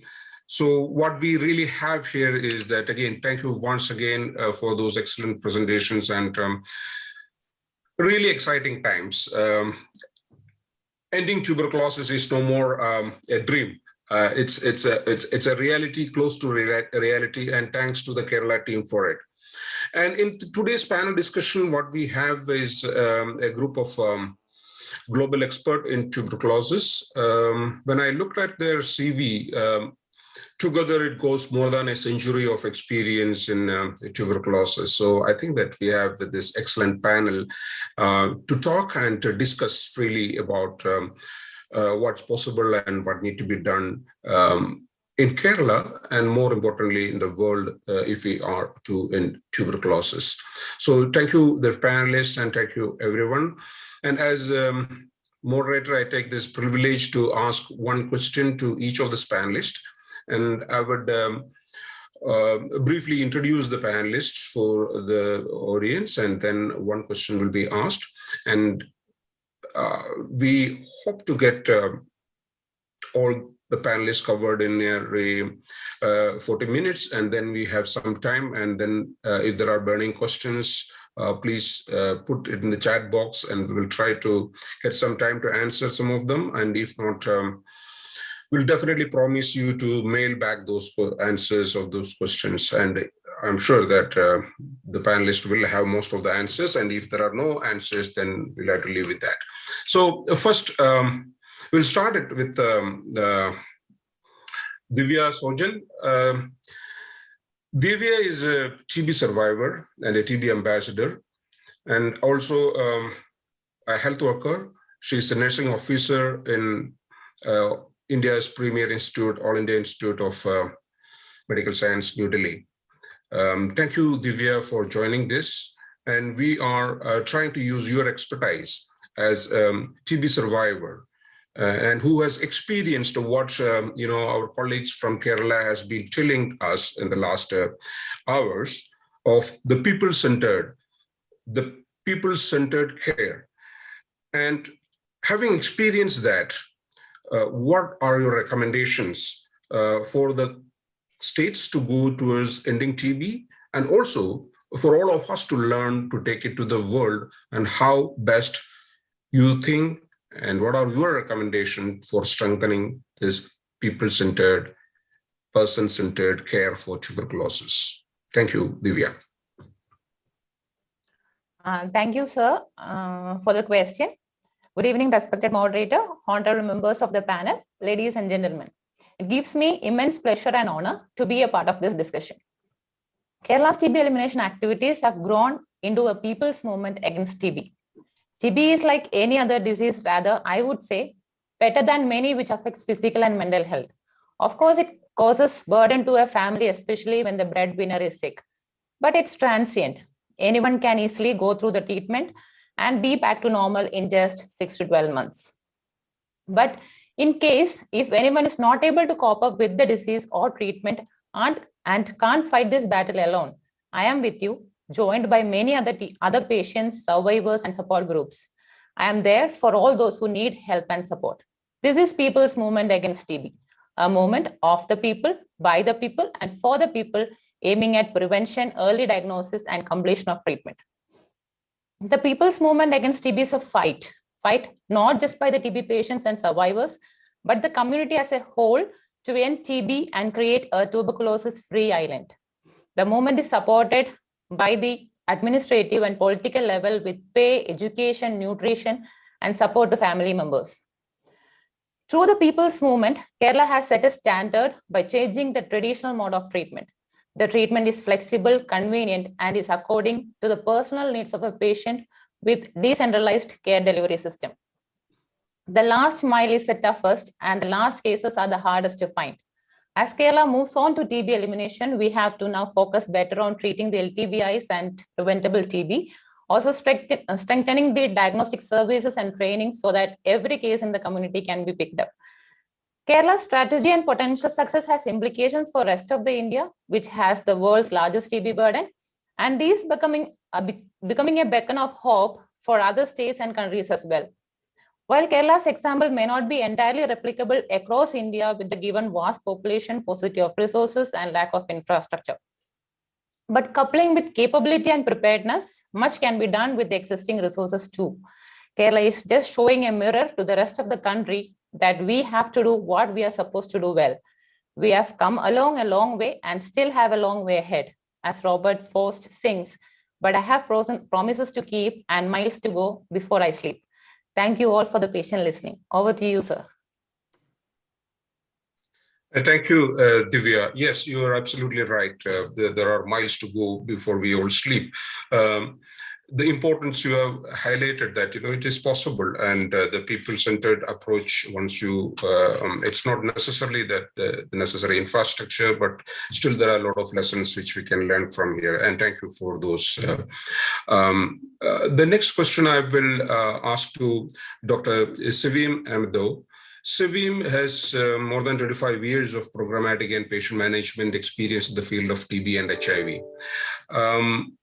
I would say that, and again, currently he serves as the TB HIV prevention and MND lead with the USAID Global Health TB division. He provides backstopping services to many of the USAID missions in Central Asia and Africa. He has, again, extensive experience as working in the field as, the epidemiological service division in the TB program at the Florida state. And there is we have someone with an extensive experience at the TB, and he's also working a lot of focus attention for TB prevention. Sevim, the question is to you, how the USAID, as of course we know that it's the largest technical support structure for tuberculosis in the world, and how the USAID is supporting the country in the journey to end TB, especially when we are looking at the context of the TB elimination efforts, such as we see in Kerala, the excellence of islands of excellence for ending TB. From the traditional approach of not just about diagnosing and treating TB, but need to go beyond that to end TB. So if you can just tell us that your plans and how you can offer better or more support to this states like Kerala and joining the bandwagon for ending TB. Yes, thank you very much. Let me convey best wishes and regards, first of all, from our division chief, Sherry Vincent, and also congratulate the organizers of this excellent conference, as it demonstrates the tremendous commitment to TB by the state of Kerala, as well as the national leadership of India. During these challenging times of the COVID epidemic, India is trailblazing the notion that fighting one disease at a time is not sufficient, and its adoption of a comprehensive strategy to address both the TB and COVID epidemics is a testimony of enlightened political leadership and can serve as an example for the rest of the world. From the beginning of the epidemic, USAID has shown its commitment by charting the drastic impact of COVID on the TB programs, and is currently supporting the development and implementation of ambitious TB recovery plans. 1 year of COVID has already wiped 5 to 10 and even more years of progress on TB in some places. Countries like India, however, show how this impact can be mitigated, and not only demonstrate that fast recovery is possible, but also dare to aim higher and make possible TB elimination in the not so distant future. So there are 3 overlapping USAID mandates through which we're engaged in the fight against TB. First, as an international development agency, our TB activities intertwined within the rubric of the larger health, education, economic development, and poverty reduction objectives of the countries we support, therefore centering us in the longer-term impact and sustainability context of TB elimination. And as we say sometimes, TB is a social disease with a clinical aspect. Our historical experience shows that it is poverty reduction that is most closely correlated with drastic reductions of the TB burden. We cannot have TB elimination without addressing the scourge of poverty. Second, USAID, of course, is also a technical agency, and as such, we provide technical expertise to countries on implementation of a wide array of biomedical and programmatic interventions, from diagnostics to treatment and prevention. Just some recent examples are the operational and implementation guidelines on TB contact investigations, as well as the USAID's performance-based monitoring and evaluation framework, which we have produced and are currently available to share. And third, USAID is also a donor organization, and we provide direct financial support for TB activities at global and national levels. And India is one of the countries which receives direct bilateral support for tuberculosis.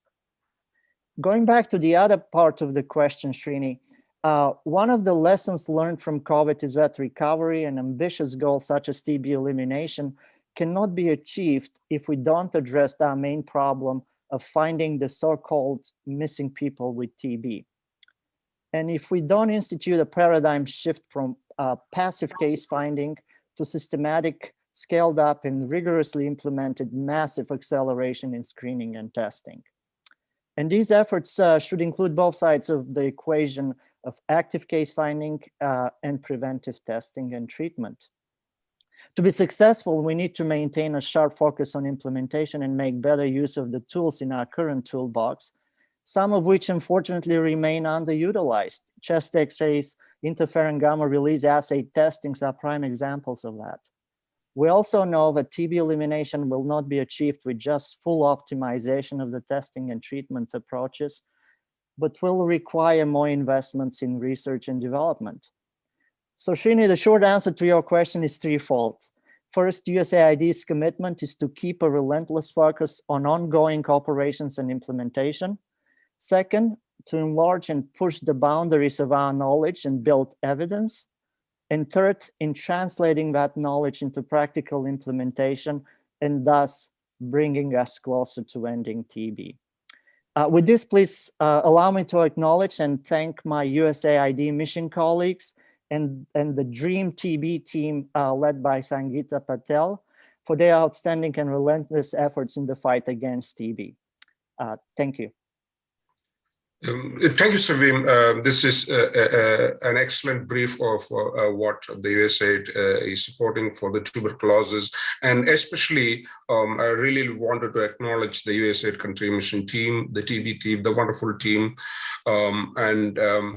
It's for Dr. Rajan and the colleagues in Kerala to really to reach out and take the best benefit out of the USAID support available in the country for your quest for TB prevention, especially on those activities. We have Dr. Teresa Kaseva here. Dr. Teresa is the WHO Director of the Global Tuberculosis Program.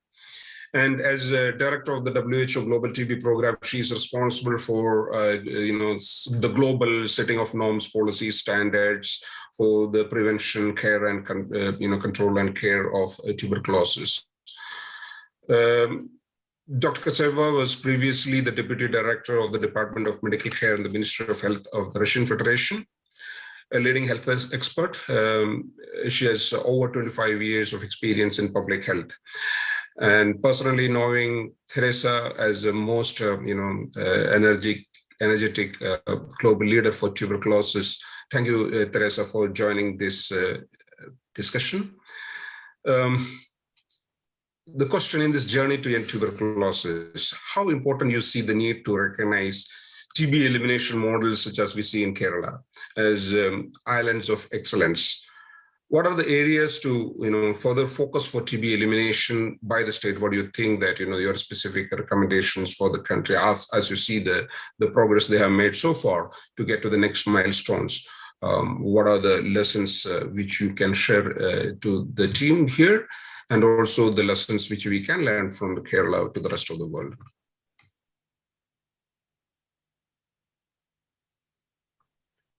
Please unmute. Can you please unmute?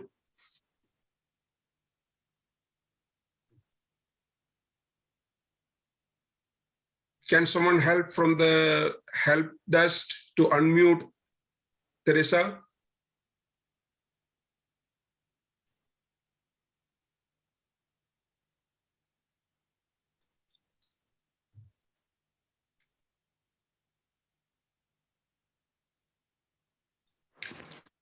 Dr. Teresa, you can unmute from your side.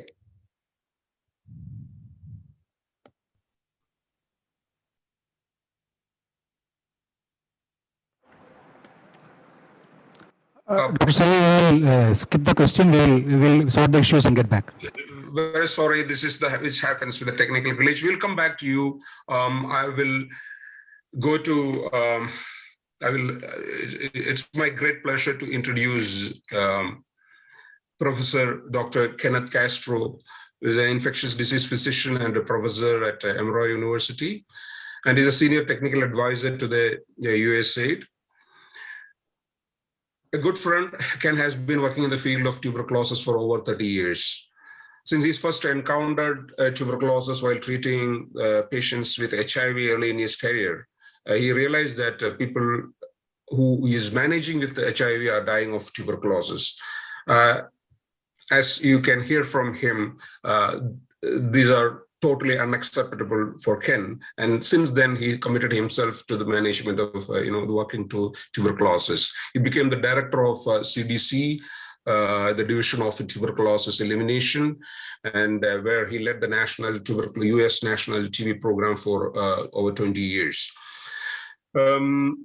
He's a huge India-phile. He has been to India many times, and he has led the last joint monitoring mission for the tuberculosis control program in India in 2019. Ken, thank you so much for joining us. The question, and welcome to Kerala again. I'm taking this privilege to welcoming all of you to Kerala, is my own state. So proud. Tell us about your experience in countries that have reached the near TB elimination in the past. You have seen that people, the countries have taken this road to end tuberculosis, and then you have found some bottlenecks there, the roadblocks there. What are those key challenges Kerala need to be prepared, need to be anticipated from these lessons in their quest to end TB? And from your experience, Ken.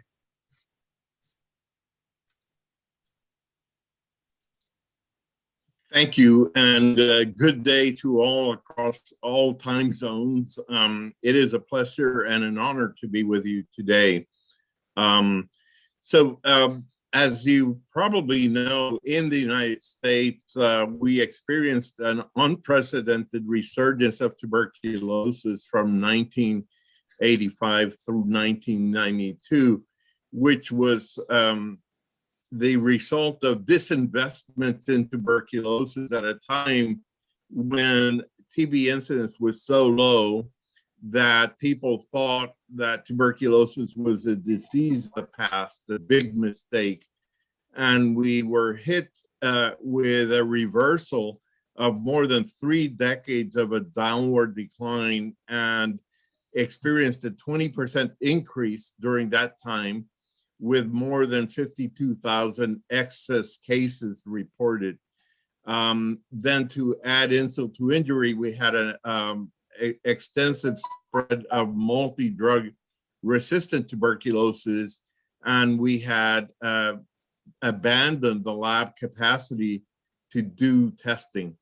Now, so the result of that was that we needed to renew a national strategic plan, the partnerships with private organizations, find TB champions, and reinvest in the infrastructure. And we now have in the United States a universal molecular detection, drug susceptibility testing, and monitor the treatment until cure of people with tuberculosis. So the biggest challenge is the loss of political commitment at a time when people get the misimpression that tuberculosis is no longer the problem that it used to be. It can always come back to haunt us. The other challenge that we face when TB rates go very low is that you lose proficiency and expertise in all aspects of care. All these tuberculosis experts were, over 80 years of age. They were moving, retiring, and then those of us who came behind them had to learn very rapidly what it took them decades to accrue. Another element that we have paradoxically experienced when TB rates have gone low have been shortages of drugs and biologics for the detection using the tuberculin skin test or IGRA testing. Again, it's because of the perception that there's not a big market for these. So I mention all these elements because these are going to be the challenges that, God forbid, Kerala may be facing in the foreseeable years, and you might as well anticipate and be prepared to address them. Then, as has been mentioned by others preceding me, is the concentration of the remaining TB cases in the harder to reach populations, which is going to require a harder try and effort and outreach to get to them. Then the last area that I wanted to comment on is the increased emphasis on identifying people with latent TB infection, which is one of the big commitments out of the UN high-level meeting from 2018, and getting them identified and tested. And it's a pleasure to see how Kerala has been aggressively pursuing that. So those are the main challenges that any country with lowering rates of tuberculosis should be prepared to anticipate and avoid the complacency that sets in when you see the trends going down. I'm going to stop here and welcome opportunities for added conversation later. But thank you again. Over. Thank you, Ken. I think these are very significant, insights, and we need to keep in mind. But making it a bit light, it's important that we all work together to end tuberculosis in our own lifetime, so that we don't give it to our next generation to carry this burden, right, Ken? So let's get into the Teresa. I'm sure that sorry for the hitch, and I know that now you are able to connect. So we have introduced you, and it's so again happy to have you in this panel. So you got my question. Should I repeat the question, or I can just go ahead? I'm okay. Can you hear me, colleagues? Great. Now it seems I'm fully on board. But for me, there is an echo. Is it the same for you? There's an echo. Still challenges. You see, the way of TB warrior is not easy. It's not easy.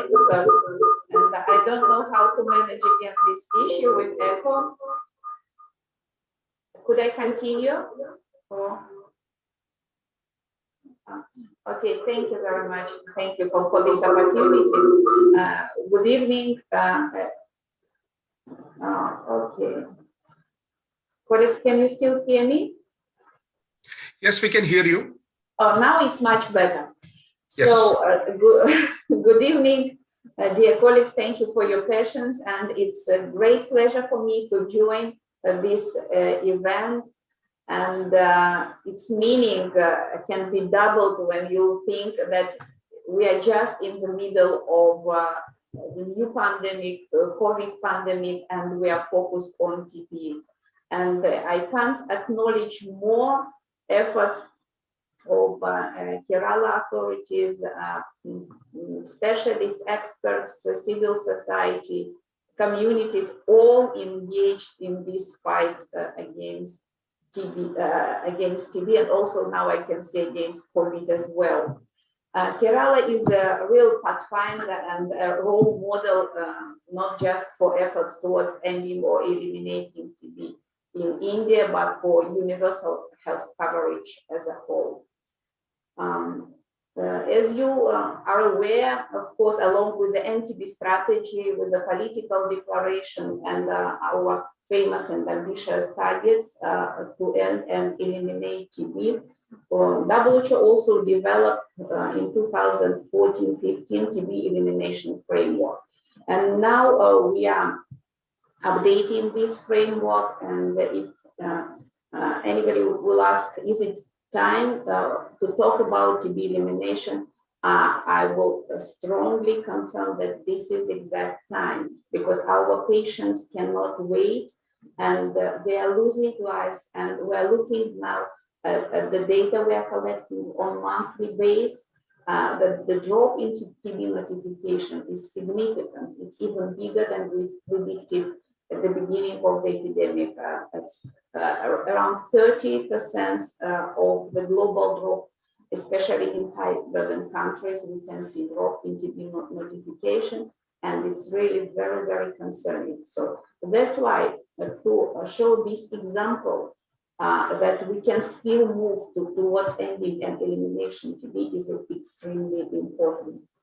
So another example of WHO tool recently developed as a result of the high-level meeting on TB is a multi-sectoral accountability framework, and it should be also very instrumental in the current fight against TB.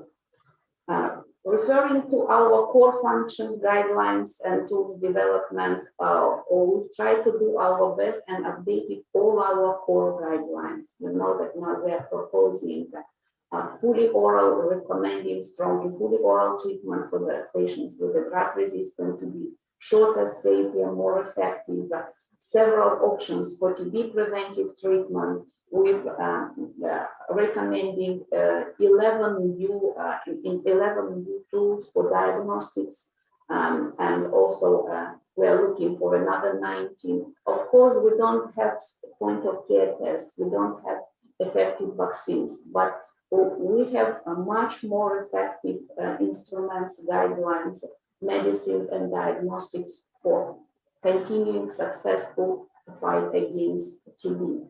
So I could say that if to focus on some specific actions according to your questions and what should be prioritized to move forward towards TB elimination, probably I will start with focus on efforts to contain COVID pandemic, and it's vital to access essential TB services, and it should be ensured and prioritized, at least in all high TB burden countries, to avoid and stop this disruption of services and improve TB notification, simultaneous testing, the use of digital innovations, home-based care, or the use of WHO are recommending all oral regimens, are all important to ensure that there are no further drops in TB notification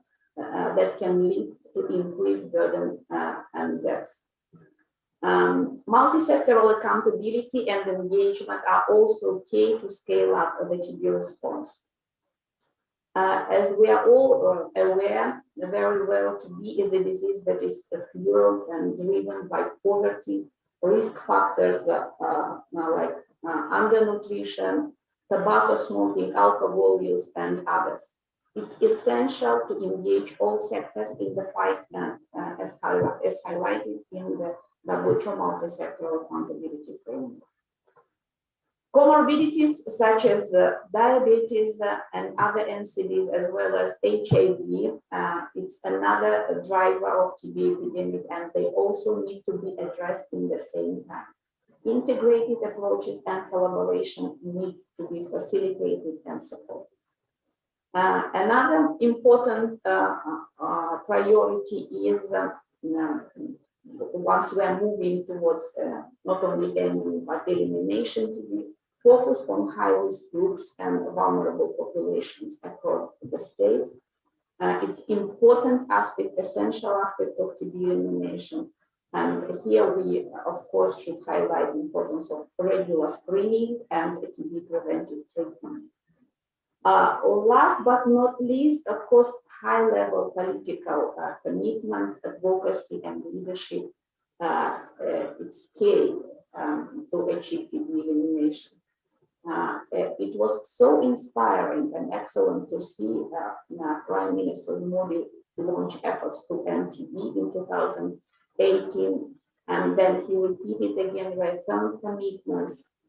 And this conference in Kerala today, with a high level participation in the state, is important to shine the spotlight on TB elimination and ensure action backed by necessary investments.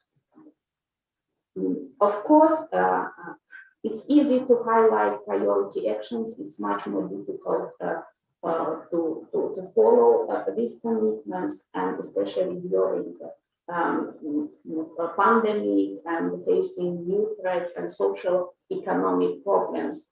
And of course, the main risk for us is to lose our focus and deprioritize TB in favor of other also very important issues.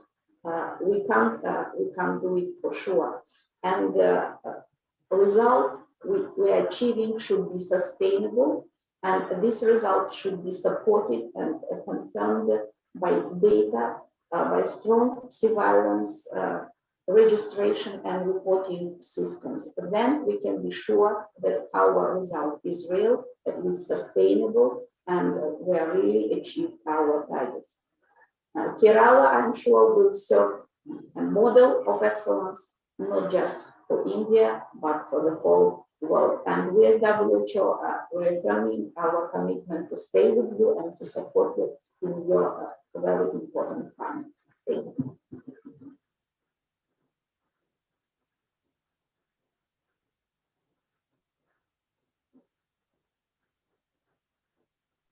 Oh, yeah, this is a very common problem, right? Yeah, sorry. Thank you, Teresa, for those wise words. It's very rightly talked about addressing the vulnerabilities, and it's great to see that the program is and the state is trying to get into those vulnerability reduction activities and excellent multi-sectoral engagement using those district level TB elimination forums and of course the diabetes and the elderly population, the demographic shifts are all important areas the state need to look at it. So thank you. We'll come back to you. I will introduce Dr. Suwan Sahu. Most of you already know. Dr. Sahu is the Deputy Executive Director at Stop TB Partnership. He has, again, more than 20 years of experience in the tuberculosis globally. He has extensive experience in looking at the TB elimination concepts, strategies, the successes and failures in different parts of the world in different projects, and especially his experience with the zero TB initiatives in different parts of the world. And he's a proponent of these islands of excellence, knowing very well that you can't have the ending TB on a day at the entire world is not possible, but we need to look at those different angles and different stages. Dr. Sahu, before joining the Stop TB Partnership, was in India leading the WHO TB program. And before that, he also has some extensive leadership experience in India's polio eradication program. So you have the right person here. Sahu, please, tell us what are those, the critical elements in the TB elimination you have seen in Kerala, and also what are those prioritized interventions which has got the greatest potential to make the impact for the TB elimination in Kerala and maybe in the rest of the world. Thank you, Srinivas, and it's a pleasure to be here. I think the presentations made before this from Kerala were excellent, and congratulations to the team in Kerala for that. I must say, personally, I have learned many things from Kerala, including not just TB, but in public health. I think as Secretary Health was saying in his intervention, I learned very early in my public health professional life that literacy and women's empowerment can be more important determinants of health or improving health than wealth or per capita income. And Kerala showed it very clearly. If you look at the health indicators of Kerala and other wealthier states in India, it's very, very evident there. We also learned, and I personally learned a lot of things while working in India, as Srinivas said, from Kerala. I was recollecting while Shibu was presenting this SWAS initiative. I recollect some 15 years ago, or maybe longer, this PAL approach that was kind of piloted with a lot of difficulty and all. Now we see a huge initiative developing out of it, and many such things that happen in Kerala. So, to answer the question that Srinivas asked, my short answer will be to use all tools that are available with us, the best tools in each category, and apply them at scale for three things: prevention, diagnosis, and treatment. If we do just one of them, it is maybe enough to reduce TB, but not enough to eliminate TB. If the ambition is elimination, we need to do simultaneously a comprehensive approach for prevention, diagnosis, and treatment, and use the best tools available to us and at scale. And let me just talk about two areas and maybe some enablers in that, especially two areas that are important for Kerala, knowing the progress that has already been achieved in the state. So number one is very important to maintain and further build on what you presented as massive screening and testing. Huge proportions of Kerala population. What I saw in the data there, huge proportion is being screened, and you presented something like you are testing 40 people to get one TB. This is a very common thing now. People were not sensitive and not knowing much about it, but now in COVID, people are testing. People are talking about what is your positivity rate, and also more complicated things, but a simple one, positivity rate.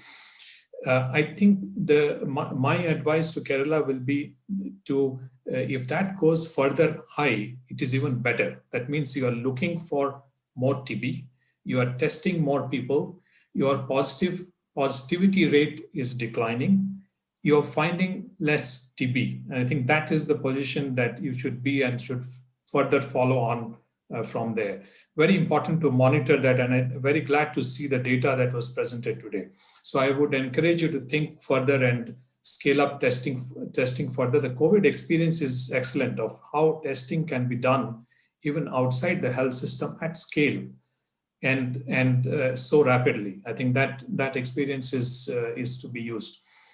All this is for the purpose of not just diagnosing TB, but diagnosing TB early. That is very important before it transmits to other people, because you're trying to eliminate.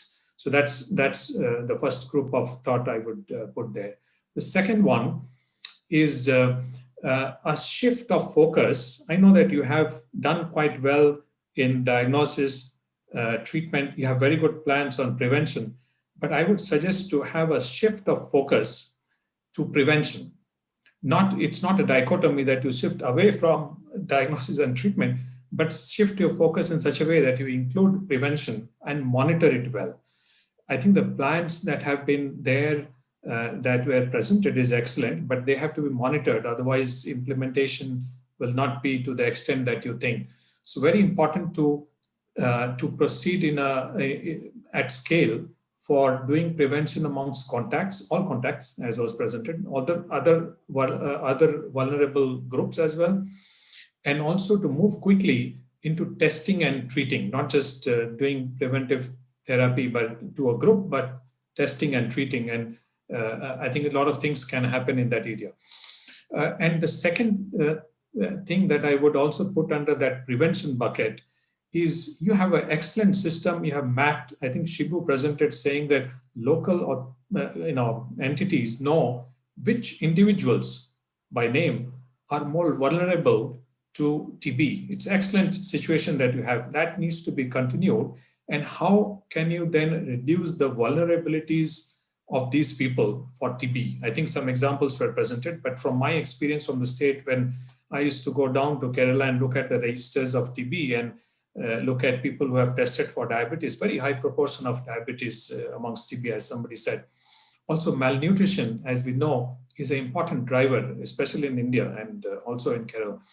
So I think these two, but there are many others, how we can do something to reduce the vulnerability of people to progress to TB. So that's the bucket of thoughts on prevention. The first one was massive testing, screening, and the second was prevention. And the third one are some of the enablers that are very important. I think the person-centered approach that was presented is very important. That will help you to have different care models for different needs of people, not needs of the health system, which we often think about, but what do people require, individuals in their environment, very important. And in that context, not to forget that while this is being built, we have to keep two things in mind. It has to be stigma-free. When you approach people in the community, very important to have the stigma-free approach. And number two is a rights-based approach that people should present this as this should be taken as a right of people to get access to care and prevention for TB. And just quickly to end, the COVID experience is very important. We must not forget many things that we have learned. The handkerchief experience is excellent, but also if some creative way of masking, social distancing, airborne infection can be thought about, that would be excellent. And my last point is, this is an area where I think Kerala can learn by doing. If you don't attempt something, you will not learn. So it will be good to attempt things which are considered risky and learn from it. And the learning should be shared. And there can be a lot of peer learning also. And we from Stop TB Partnership are very interested to learn from you. And also if there are other areas like that in the world, we are happy to share experience with you. And last but not the least, financing is very important. Any help that we can provide to the government of Kerala and the people there to get additional resources, we are happy to be there. Thank you. Thank you, Sahu, especially for the last point. I think it is very critical that Kerala would require additional resources. They have been, as we explained earlier also, they're doing very well with their own resources, but it will not hurt having some additional, especially as you said, that when it goes down to the denominator-based interventions, and when you are talking about the prevention, it's so important that is that population-based interventions, not just about the numerator, about the people with the TB. It is about the people who are prone for TB and doing that, and that requires much more massive investments. And we will have two people with a lot of bag of money here, and we will come back to them also later. So before that, I just want to introduce you to Dr. Raghuram Rao. Raghu is the Deputy Additional Director General at the Central TB Division, Government of India, Ministry of Health. I introduce him as the smart, young face of the India's TB leadership. Because of his, the innovative nature, the risk-taking behavior, and they don't say no to, the crazy ideas. And so I just like him and allow him to have here. And Raghu, I'm putting you in a tight spot. We have all those, people globally. We all know that we need to end tuberculosis globally. We need to know that and of course, the Prime Minister declared that we will make India TB free. And we all know, and as Prime Minister in his speech in 2017 made it 2018 March, he made it very clear that it is about TB-free panchayat, TB-free districts, and TB-free state and TB-free country. So the biggest challenge of the people working in tuberculosis is that what do you really call it? How do you measure it? How do you say that, okay, my panchayat is TB-free, my panchayat? I'm so excited to see the presentation where they talk about 576 panchayat free of this, free of that. And I know that you have got a plan. Which are, as I said, that these are crazy plans, but definitely that is something which we all need to learn and see. So can you explain how are you measuring this progress, and what is the strategy you are using it? And then we will come back to you later if you have more time. Yeah. Thanks, Srini, for that. And good morning, good afternoon, and good evening to all the people across the globe who are part of this, and special good evening to all the panelists out here. Thanks for the question, Srini. I mean, for a country like India with a population of more than 1.4 billion, and geography where we have deserts, and we have droughts in one corner of the country, and at the same time floods in another corner of the country. You can have minus 20 degrees in one corner and 40 degrees in another corner. So it's extreme diversity that we have in the geography and in the population. A similar scenario is there in the health scenario also. So it's apart from the epidemiology of TB, the public health infrastructure, the level of health, or if you were to measure health of a particular state, being a federal structure, we have states empowered to take care of their own health and resourced enough to take care of it. So we've been able to go beyond what is currently available with us, as per the global TB report. We have some national level estimates, but otherwise we were shooting in the dark when we were literally trying to go subnational. And I mean, you've seen the slides presented by the Kerala team. You see the numerators going down, but does it actually mean a decrease, or does it mean a reduction in the numerator, or is it a decrease in the in the ratio or in the incidence or prevalence of a disease? So we had to boil down to that. So and of course, nothing of these can happen overnight. And to achieve SDGs from a baseline of 2015 to thanks to our ambitious government and the commitment from the highest level, we are aspiring to achieve that 5 years ahead of the SDGs. So to do that, it had to be broken down to pieces, and it had to be broken down from national to state level, and from state to district to blocks, and then panchayats, and then villages. So to break this down, and to also make sure that we do not give I know targets which seem unbelievably high, or something impractical for a person out there in the field who's actually working in the villages, in the community, in the healthcare settings out there. So to do that, we kind of created an incentive scheme which is providing an incentive from 2.5 million for a state if it achieves a 20% fall in incidence, going up to 10 million if it achieves 80% reduction or achieving the SDGs. So it goes from that level, and similar one for the districts. So by doing this incentive, the challenge for us was in measuring that and saying, how do we say that one has achieved a 20% fall or a 40% fall? So we had to come up with our own methodology, and probably it will be an example for others to take forward. But we had to be scientifically sound, and it was not just a political gimmick or a hearsay. If a state or a district claims that I have a 40% reduction, like Kerala today's data, shows a 40% reduction in drug sales from the private sector, and so they have put us a claim for saying, give us this 2.5 million for a 20% fall. They're claiming it. Now it's our job to verify it, or we have to accept it on face value and give the incentive. So we made this scheme. We had a central task force constituted and devised a methodology. It took learnings from our experience in leprosy to come up with a methodology to measure this incidence decrease from the level of 2015.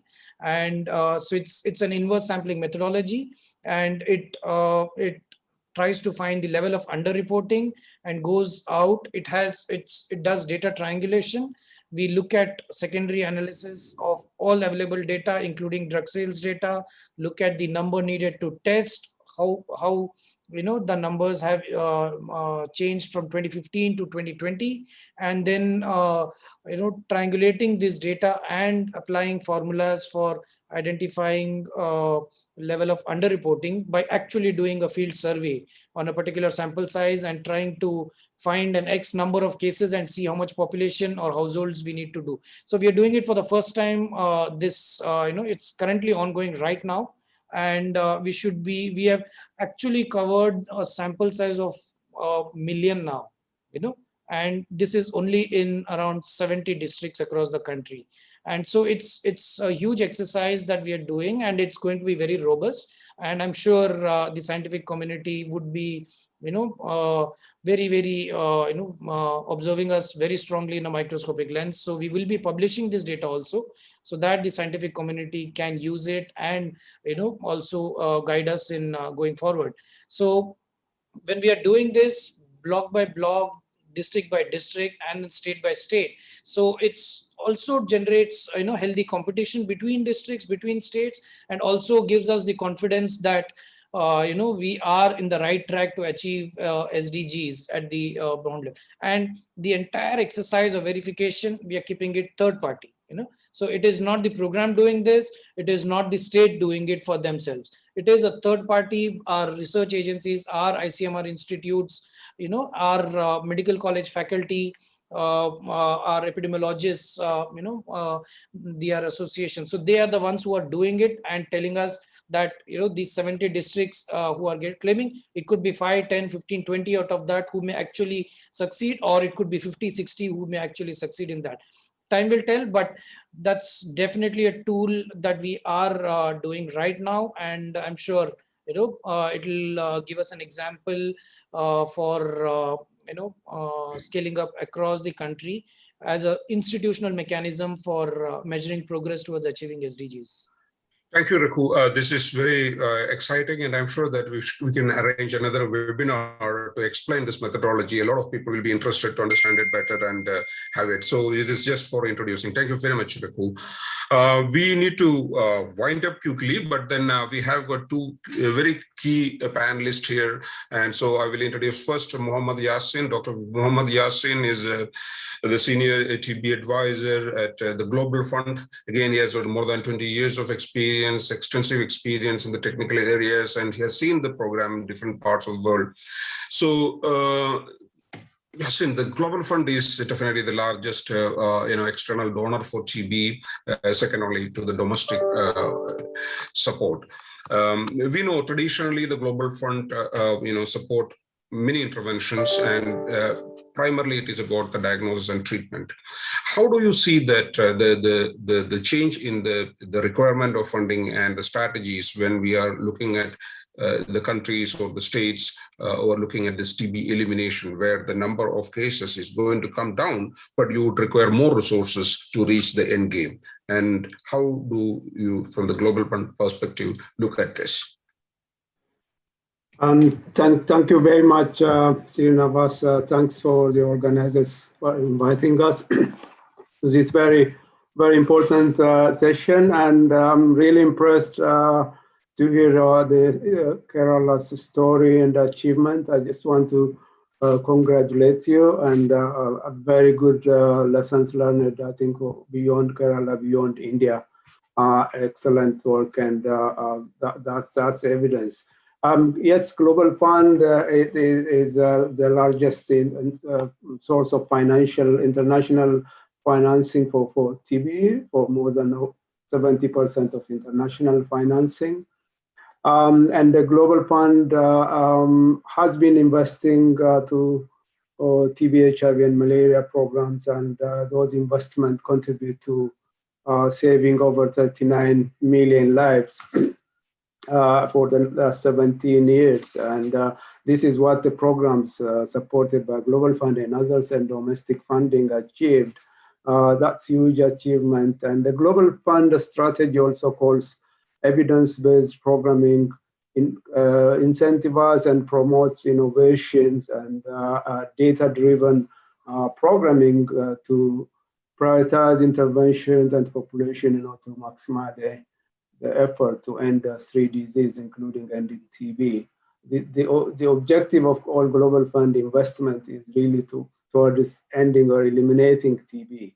It's not like really to case finding and treatment, but it's really ultimately to end the three diseases. And that's where we are all looking forward to gradually moving to that level. And Global Fund also provides some incentives or a catalytic funding to really promote some innovation and intervention, including, to finding those missing millions people with TB and drug-resistant TB and to treat them. But going forward, now expanding that scope to incorporate TB prevention as well. We believe that while investment prioritization on early TB diagnosis, adequate treatment, patient support are very critical, which should be maintained. As Sahu also said, if you are really aiming to eliminate TB, we need to invest on TB prevention as well. That include, a massive scale up of TB preventive to eligible and beyond. And otherwise, we already have millions or billions of people already infected with TB. And this would just keep on adding cases with active TB disease. That's where we shouldn't continue neglecting. I think the TB community, we have neglected prevention for a very long time because the effort, the resource, the tools available were not adequate, and we have been focusing on only diagnosing and treating active TB and drug-resistant TB. Even with those investment efforts, we are still missing millions of people with active TB. And these people we continue to provide this support to this one as top priority.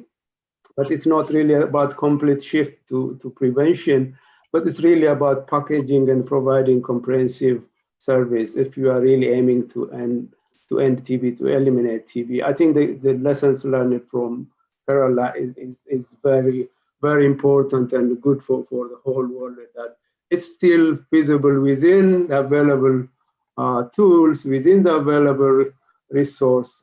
As if we are really strategic and plan based on evidence and data, we would be able to see the end of TB during our lifetime. So not for our children and so on. I think that's what we all are aiming. Personally, being involved in TB program from the piloting those program in my country, and I have seen the evolution. I think we are in a better position and a better situation with better tools.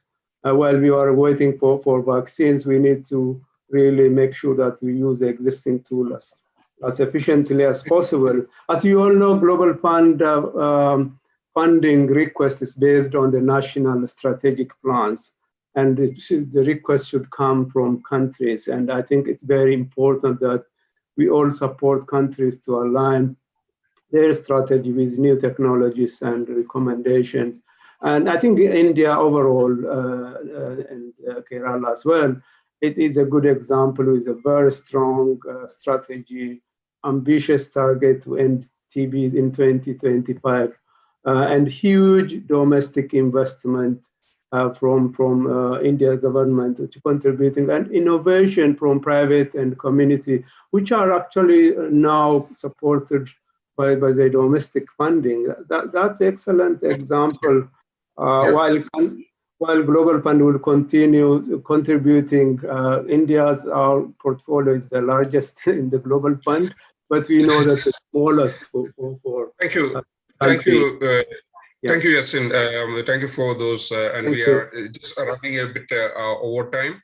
I'll, last but not the least, and it's most important, we have Dr. Patrick Osave is the chief of ADB Health Sector Group, and he provides the leadership for all health sector group technical and operational matters.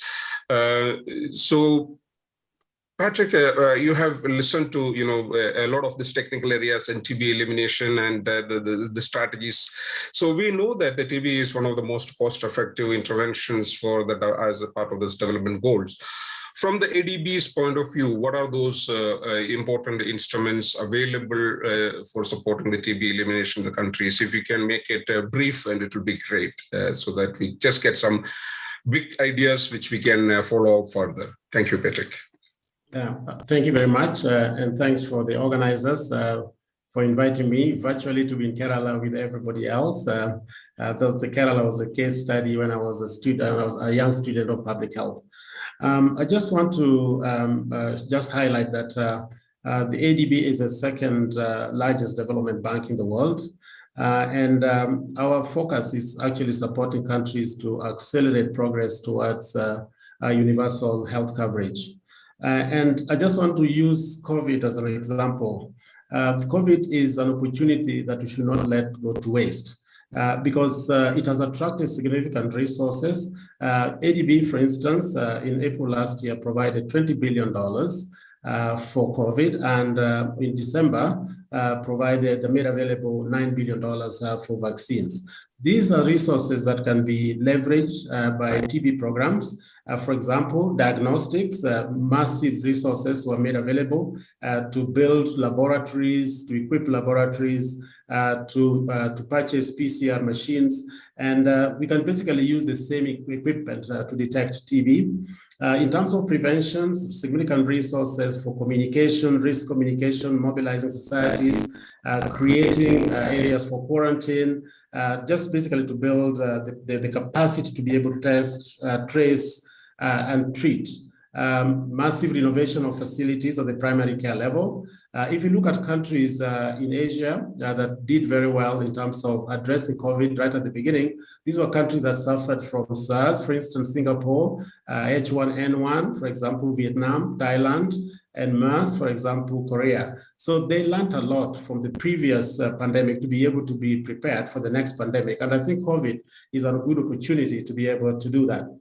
There was massive expansion of digital technology to be able to track and trace and treat people. And I think that this infrastructure is there. I'll conclude by just saying two things. We organized a meeting of the joint ministers of finance and health in September last year to talk about COVID and infectious diseases as a way of ensuring that we sustain development. In the past, whenever we've organized meetings of ministers of finance, they always sent junior officers to attend such meetings. For the first time, the ministers, all ministers came, and the deputy ministers were saying, we are the future ministers, we also want to come to that meeting. This is how this has created an interest for ministers of finance. And I think that we should continue to highlight that this health is at the center of economic development. And I'll conclude by saying the collaboration with private sector is key. The private sector in many countries in our region is very dominant, and the public sector should come up with very good strategies of supporting and collaborating with private sector. Because I think that because of COVID, because of the resources that have gone into COVID, we can actually have a significant dent on TB. Thank you very much. Thank you so much. Thank you so much. And thank you all the panelists. And I will conclude by just saying that all the best wishes for the Kerala team for moving towards ending TB. And we are all here to learn from you and also to support. And thank you so much. And it's back to Rakesh and Dr. Rajan. Bye-bye. Thank you, sir. So let's all repledge our commitment to a TB-free sunrise in Southeast Asia and the globe. TB harega, desh jeetega. Thank you so much. Now we are moving to the closing ceremony of Kerala Health Conference, Making the SDG a Reality. I invite the State Mission Director, Dr. Ratan Kelkar IAS, for the welcome address.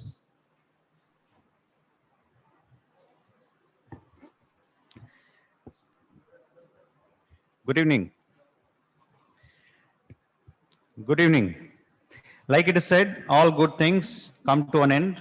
The curtains is being brought down on one of the most important initiatives of Kerala Health, a webinar series named Making the SDG a Reality. We've had 5 important themes spread over 5 evenings. The event was graced by various dignitaries from within and from outside the country.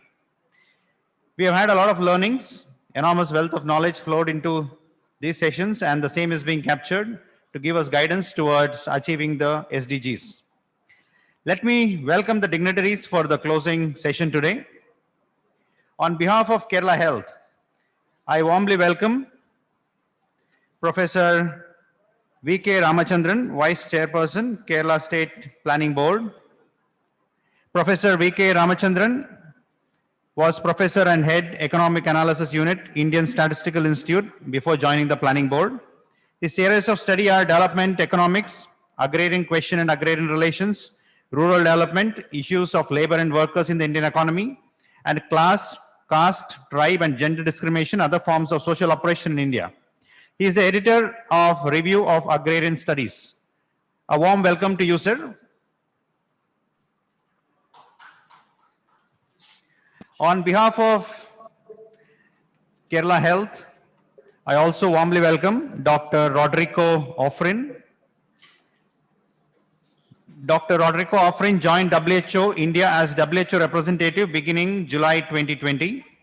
Dr. Offrin comes with a rich experience of over 2 decades in public health, mostly in the WHO's Southeast Asian region.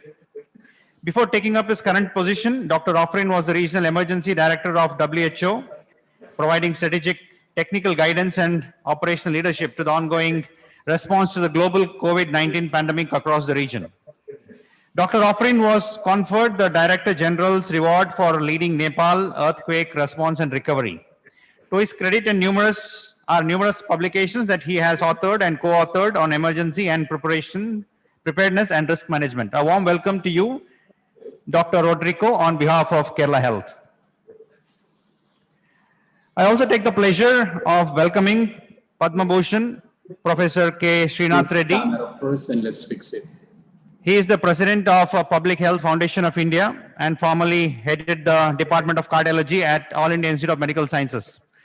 Under his leadership, PHFI has established 5 Indian Institute of Public Health in different regions of India to advance multidisciplinary public health education, research, health, technologies, and implementation support for strengthening health systems. He is the first Indian to be elected to the National Academy of Medicine, USA, and was awarded several prestigious international and national doctorates and fellowships. He was president of the World Heart Federation from 2013 to 2015. He is a Padma Bhushan awardee. He is also an advisor to the government of Odisha, Punjab, Haryana, and Andhra Pradesh on public health. He served as physician to 2 prime ministers of India as well. A warm welcome to you, sir. Now I hand over the stage to Professor V.K. Ramachandran for his special address.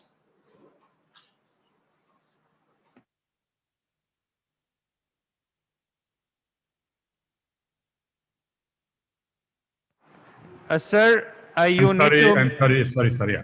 Yes. Thank you, Dr. Kelkar, Dr. Offren, Professor Srinath Reddy, Dr. Khobragade. Good evening to you all. And I'm very grateful to the Department of Health and Family Welfare for having invited me to give this short special address. Congratulations to the department for organizing this webinar series and conference. It's been a great event for Kerala, and it's been the culmination of much effort by all of you in the department and collaborating institutions. Congratulations. Let me just say a few things before this evening, for the next 10 minutes, on aspects of Kerala's policy in this sphere. Of course, Kerala continues to attract international attention for its achievements in the sphere of the health of its people. It continues to lead the country in respect of major health indicators, and in all major national metrics, place Kerala at the top of the table in respect of health. In Niti Aayog's performance of states in health outcomes index, we came at the top. We are also ranked at the top with regard to our health achievements in respect of the SDGs. But that is not what we've really come to discuss. We've not come to blow a trumpet, but to discuss some of the issues of policy that remain in front of us. These have been, you will appreciate, a very difficult 4 years for the state. In 2017, within the first year, the southern districts experienced the worst drought of many years, perhaps a century. The same year we had Cyclone Oki. The next year we had the worst, the extreme rainfall events of 2018 were the worst in a century. We had another extreme rain, very rare for them to follow year on year, but we had another in 2019. We then had the Nipah epidemic as well. And in each of these, actually one feature that went unremarked, but was not remarked on enough in the public sphere, was the fact that the great way in which the health establishment met the challenge of these events, because we did not have flood-related epidemics, we did not have drought-related. The kinds of health consequences of these natural disasters did not occur in the same way in Kerala as they would have elsewhere, I believe. And then, of course, in 2020, we have the well-recorded events associated with the COVID-19 crisis. Despite all these, despite our successes, we have overall we recognize the great problems in front of us. Many of these have been actually discussed during the course of during the course of your conference. Problems of non-communicable disease, of the resurgence of certain infectious diseases, with problems of, in another sphere, problems of large-scale privatization of the health sector, with the health of the elderly, We're also paying increasing attention to issues of mental health, substance abuse, adolescent health, and the widespread phenomenon now of road accidents, particularly fatal road accidents. It's becoming a scourge. We've also had to take special care of the health of specific sections of our people, including the people of the scheduled castes and tribes, fish workers, plantation workers, and others. Now, in these, I think what we have had, see, I work with the planning board, and it is two issues of policy and planning that I'll turn in the next few minutes. And what I think sets us apart, and the first is, broadly speaking, international trends in the era of neoliberalism have been towards insurance-based relief rather than public access. Rather than, well, it would be too ambitious to say an NHS model, but public access to all, free public access to all. Now, in that international situation, although we have introduced systems of the available new systems of insurance, Kerala comes down very strongly on the side of public access to health. It's not an insurance-based health solution that we're essentially looking for our people. The second is, in an era of neoliberalism, which has emphasized the private sector, we have, emphasized not only the public sector, but public action in general. Public action on a large scale, public action in the sense that we have, let me give you some examples. One of the flagship schemes, not only of the health department today, but of the government of Kerala, is the Ardram mission, which has sought to transform outpatient wings of medical hospitals, and at every level, at the district, taluk, and Gram Panchayat level, to transform health facilities. I know that Professor Srinath Reddy he kindly joined a group which actually visited our Ardram facilities. We've thrown this open to expertise for criticism, but for evaluation. But it has been, broadly speaking, the transformation from the village level of the primary health center into a family health center with 2 doctors, with nurses working through the day, has just transformed the health situation in the state. It is our flagship program. So it is in a context of overall privatization that this Ardram mission has surged ahead in Kerala. We look at I talked about the various crises we've had to face over this period. How was that done?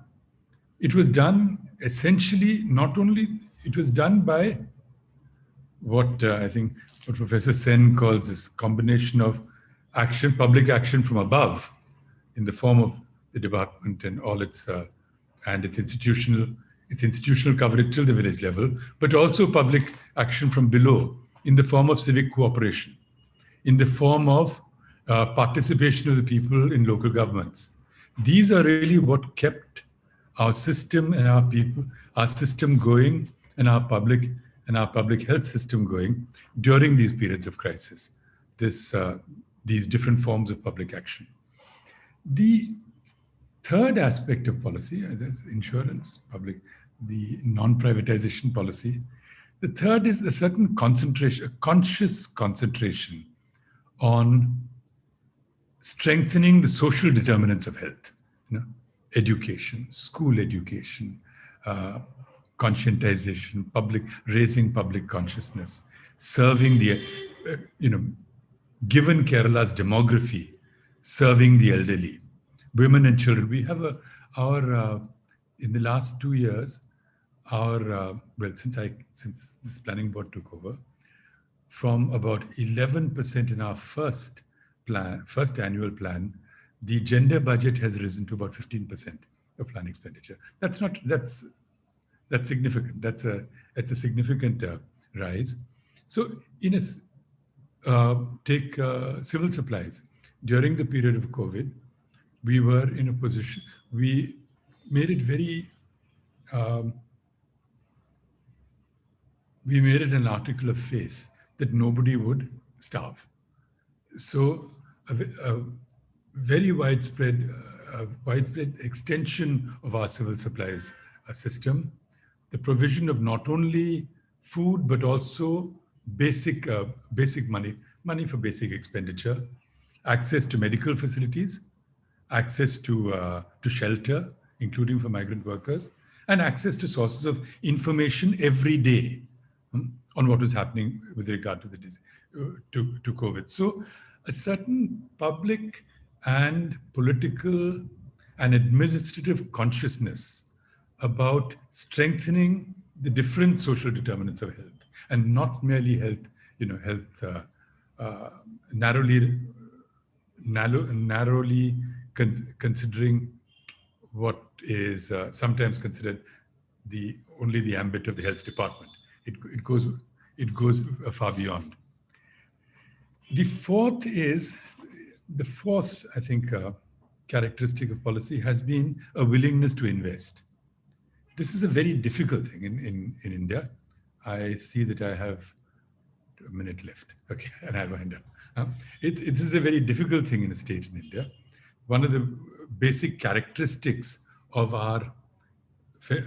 the system of federal finances in India is a mismatch between the overwhelming duties in our national construction duties, the overwhelming concentration of duties in the hands of the state, but resources in the hands of the center. So our responsibilities in the sphere of health and other health, agriculture, education are immense, but though our resources are not. But Kerala has always decided that this is not an area in which we are going to withdraw money. That's been a very important commitment. For that reason, if you take health, education, social services, and investment in the elderly and persons with disabilities, I think it would occupy something more than 1/3 of our annual plan. It'll be about 35% of our annual plan. And I haven't even included civil supplies, which is another. And here I have not spoken about livelihood schemes, which provide incomes to a very large section of the people. So this financial commitment has now also been backed by the infrastructural investments made by the Kerala Infrastructure Investment Board.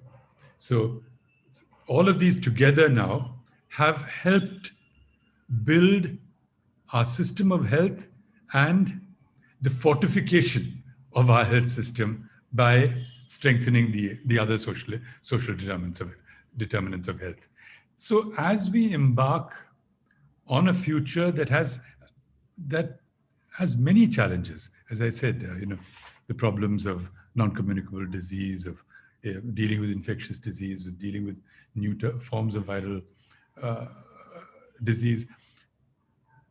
We have, I think, chalked out the basis for a policy that will help us to go forward. And we really look forward to this kind of interaction with experts and persons of goodwill who can help us along that path. Thank you very much. Thank you to the organizers. Thank you to once again, my salutations to my co-panelists. And I hope we'll all have the opportunity to meet very soon, once again in Kerala. Thank you.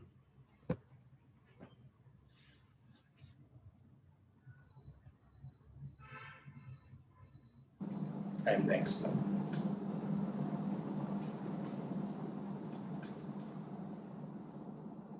Cannot hear you. He's muted. Will I put off mine? Please go to the side. We Cannot hear you. Sectoral coordination and commitment to increase health finance in the budget of the state through multiple channels. And as head of the planning board, you've always supported the health department in this direction. Thank you very much for joining us today as well, sir. Thank you. May I now request Dr. Rodrigo Offrin for his special address. Yes, thank you very much, Dr. Kelkar, Professor Ramachandran, Dr. Srinath Reddy, Dr. Rajan Kobragade, and the other organizers of this conference whom I've interacted with one way or another. Thank you. At the outset, I would really like to congratulate the government of Kerala for hosting this 5-day conference spread out and dedicated to health SDGs, focusing it on a wide range of issues, whether it was primary health care, UHC, maternal child health, non-communicable diseases, communicable diseases, the current pandemic, emergency preparedness and response, among others. The year 2020 really marked the 5th anniversary of the adoption of the Sustainable Development Goals by the global community.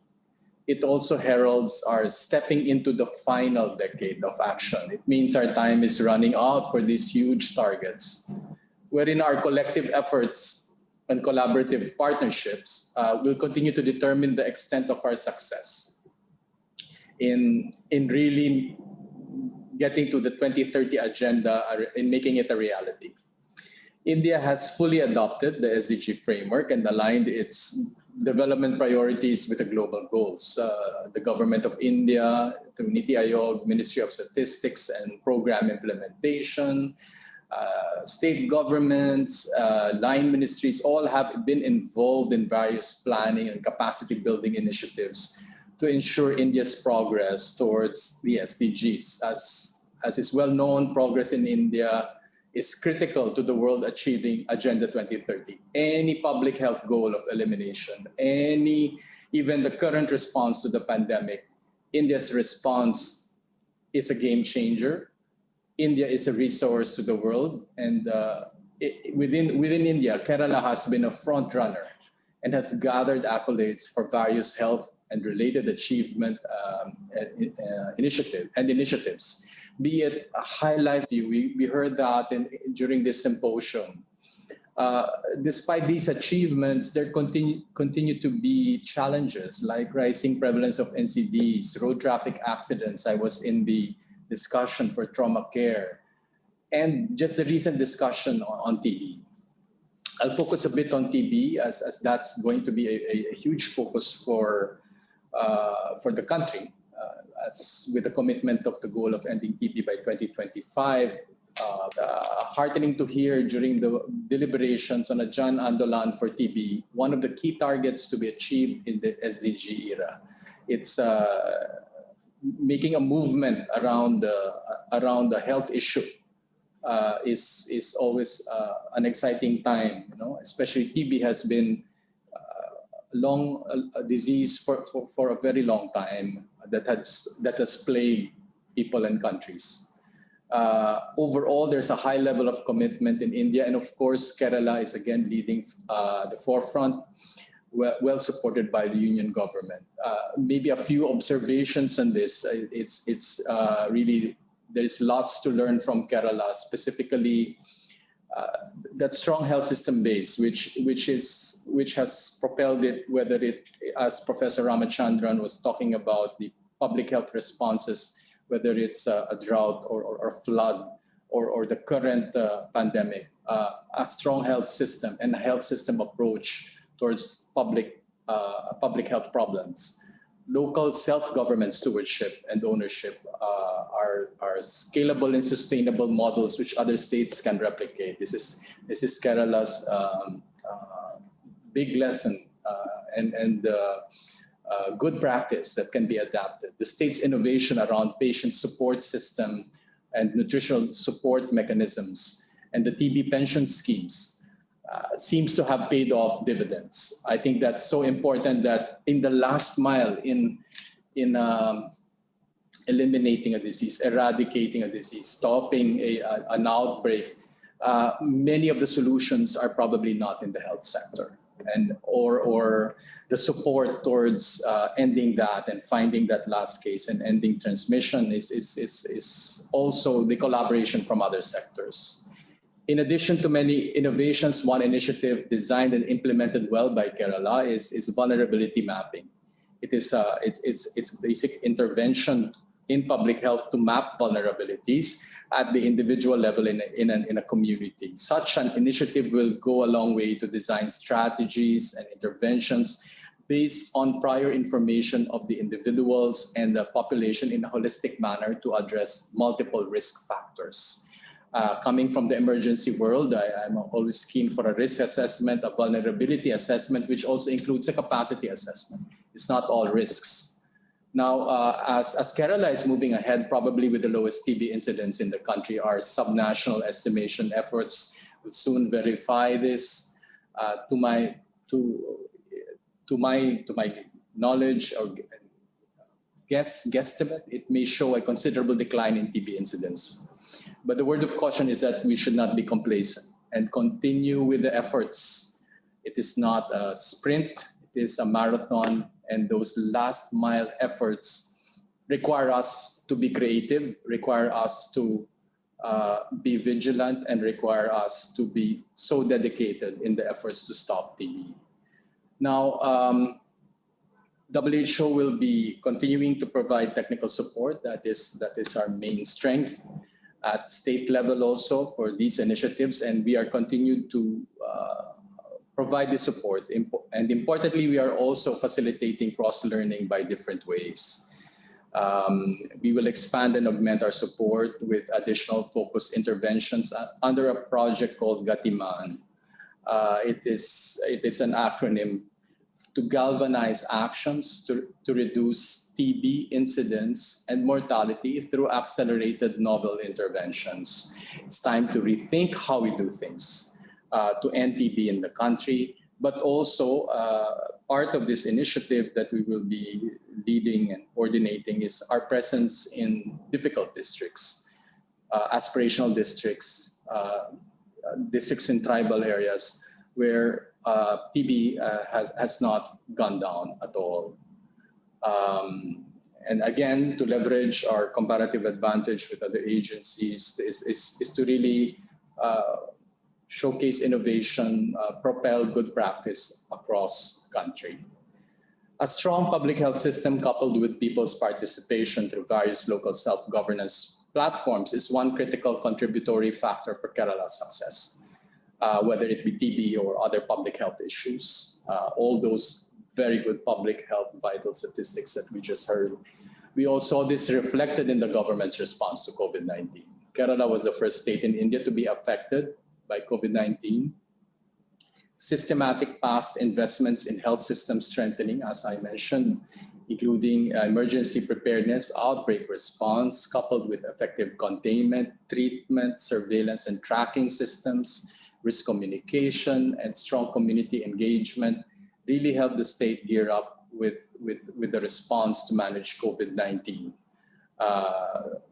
The COVID-19 pandemic brought its own challenges, but also presented us lessons and innovations that should be harnessed and institutionalized towards achievement of the SDGs, not just for Kerala, but also for the whole country of India. State governments are a crucial driving force for SDG progress. And moving forward for all of us as we look at building health systems, gearing up to that SDG 30 goal, there is a need to rethink how we think. It's just what I say is reimagine, realign, reset. We have to reimagine what we can do. The pandemic has already pushed us to be innovative. So it's not building back better, but building back differently. Build, upscale, resilient health systems. Maybe integrate SDG-focused planning and implementation into existing initiatives for upscaling resilience in systems through the National Health Mission and Health and Wellness Centers, meaning really a basic primary healthcare approach. Strengthen that to address also the social determinants of health. As I said, the problems in health, it's like an impact sector. but the risks are in other sectors. Harness technology to plan, track progress, and course correct at the local level. What is not measured will not be done. Through the use of dashboards, there's a health SDG dashboard, which we have collaborated with the Ministry of Health and Family Welfare and the SDG India Index. It's also initiate work to address data gaps around SDG reporting.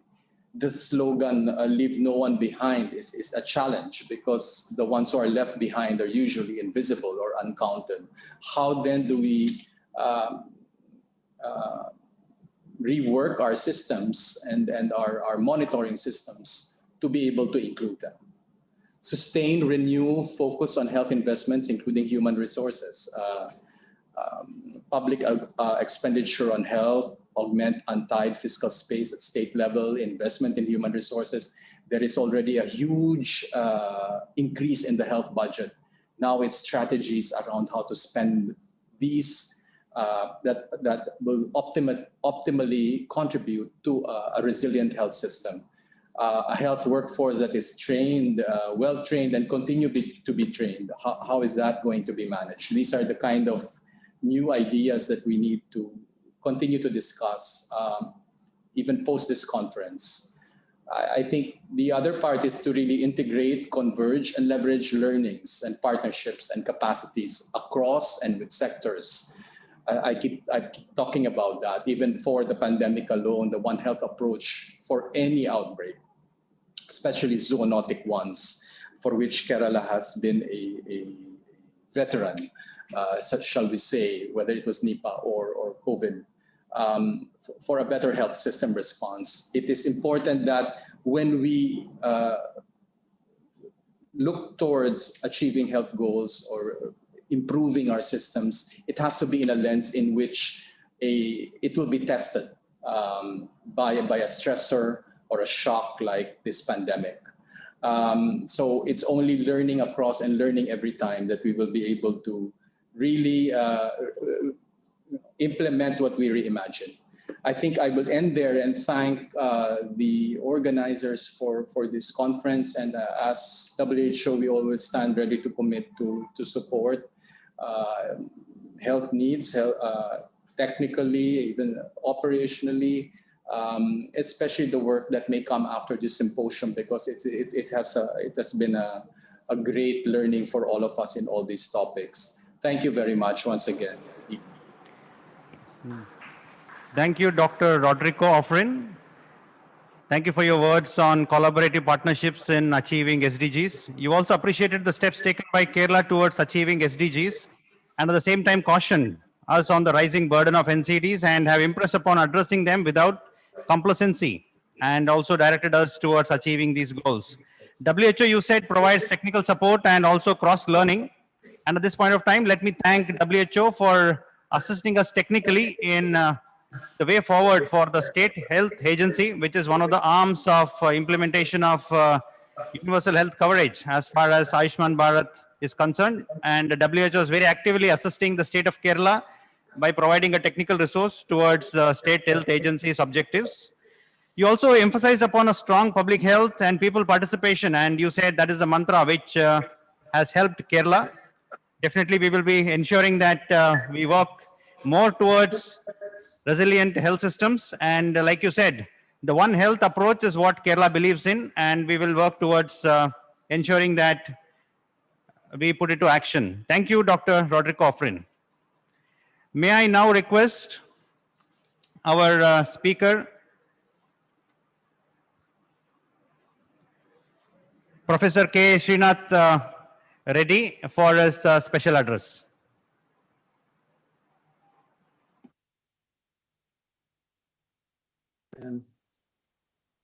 Sir, could you unmute? Yeah, I have unmuted. I was previously muted. Thank you.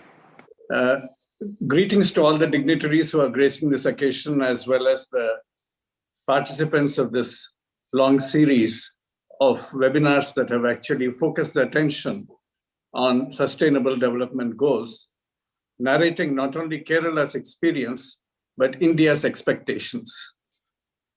I believe that there is a concern, somewhat legitimate, that the attention that we are paying to the COVID pandemic has diverted a good deal of the focus that was there earlier on sustainable development goals.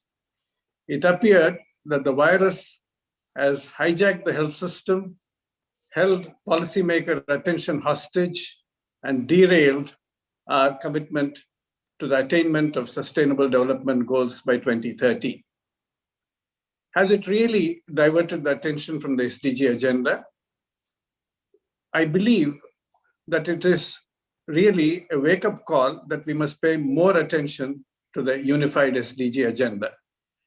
SDG 3 defined a unified life course and health system agenda, whereas the MDGs, well-intentioned as they were, had divided the world into the developed and developing countries, with the developed countries telling what the developing countries must achieve and attain, and offering some support in the process, but not necessarily making the attainment of health a universal objective on a partnership platform.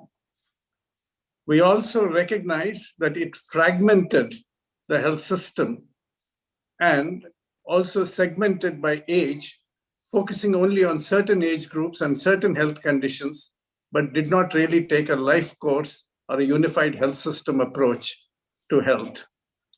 The SDGs actually rectified some of those deficiencies of the Millennium Development Goals. But we recognize also that the COVID-19 pandemic has indeed reinforced that we must pay attention to the entire SDG agenda, including the health agenda, which is very clearly defined in SDG 3. And this is very important because even in the context of what COVID has brought upon us, we recognize that infectious diseases still remain an important part of our overall health and development agenda, and we must continue to pay attention.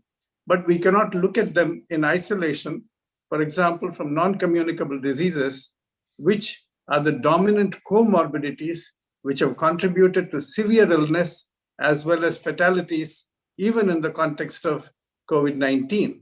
And we know that this is true of the influenza pandemics as well. And we know that we have to take the syndemic approach to looking at health as a unified agenda in which not only the human body has multiple interactions, but the human society also has multiple interactions which need to be taken cognizance of and paid attention to. We also recognize that NCDs and mental health have been very important areas that require attention during the course of this pandemic, as also the reproductive, maternal, and neonatal and child health, which we know suffered some neglect, but we cannot afford to take our attention away from that. And of course, the importance of other infectious diseases like tuberculosis, HIV, AIDS, and malaria has already been emphasized by the WHO leadership. But it is very clear that overall, we must consider a unified health system approach, which is based upon universal health coverage and the social determinants of health, acting in unison to advance health in all dimensions. And there are lessons that we have learned from this pandemic. First is that unless you have an efficient and equitable health system functioning very well in the steady state, you cannot have a robust, a strong, and swift surge response when challenged by a public health emergency. We will scamper around with ad hoc solutions which are likely to be inefficient, even if well-intentioned. So we do need to invest in a strong and robust health system at all times. And the fundamental basis for that is universal health coverage, of course, supplemented by the social determinants of health. And in terms of universal health coverage, we recognize that primary care has to lead the way. It has to be the most fundamental foundation of a good universal health coverage system. And we also recognize that, as Kerala has shown, that it has to be led by a strong and committed public sector while engaging effectively other segments of society in a very efficient partnership mode. And therefore, I believe we need not and should not be looking at PPPs as public-private partnerships, but partnerships for a public purpose, where the public purpose is clearly defined and all the people who are engaged in that partnership devote themselves to those deliverables, and of course with clear-cut defined accountability mechanisms as well. But we also recognize that unless people participate in it actively, as Kerala has shown through its extensive panchayat system, as well as the variety of citizen volunteer groups coming in, whether it is a cyclone or whether it is any outbreak of Nipah, or particularly during the COVID pandemic period, those partnerships and citizen engagement is absolutely critical. So what we really require is people-partnered public health. And Kerala has demonstrated how this can be actually developed very well. But we also require decentralized decision-making, and that decentralized decision-making, which is data-driven. So the data-driven decentralized decision-making is best done not only by the deployment of technologies, but particularly by engaging citizen groups, panchayats, and others. And it is bringing in a great strength at that level of operation for getting not only the policy making at the state capital level, but also ensuring flexible implementation at the district and the panchayat level.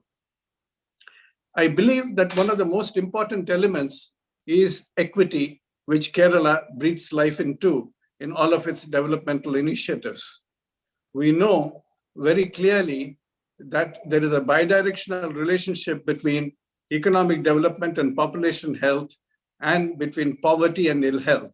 Unless we recognize these relationships and address them appropriately with a very strong commitment to equity, we are unlikely to achieve the results of development. And that is where Kerala's focus on equity becomes absolutely important. And we do also recognize that we have to address, even in the time of the COVID pandemic, a broader SDG agenda, because the agenda of economic development becomes inseparable from health. Environment becomes inseparable from health.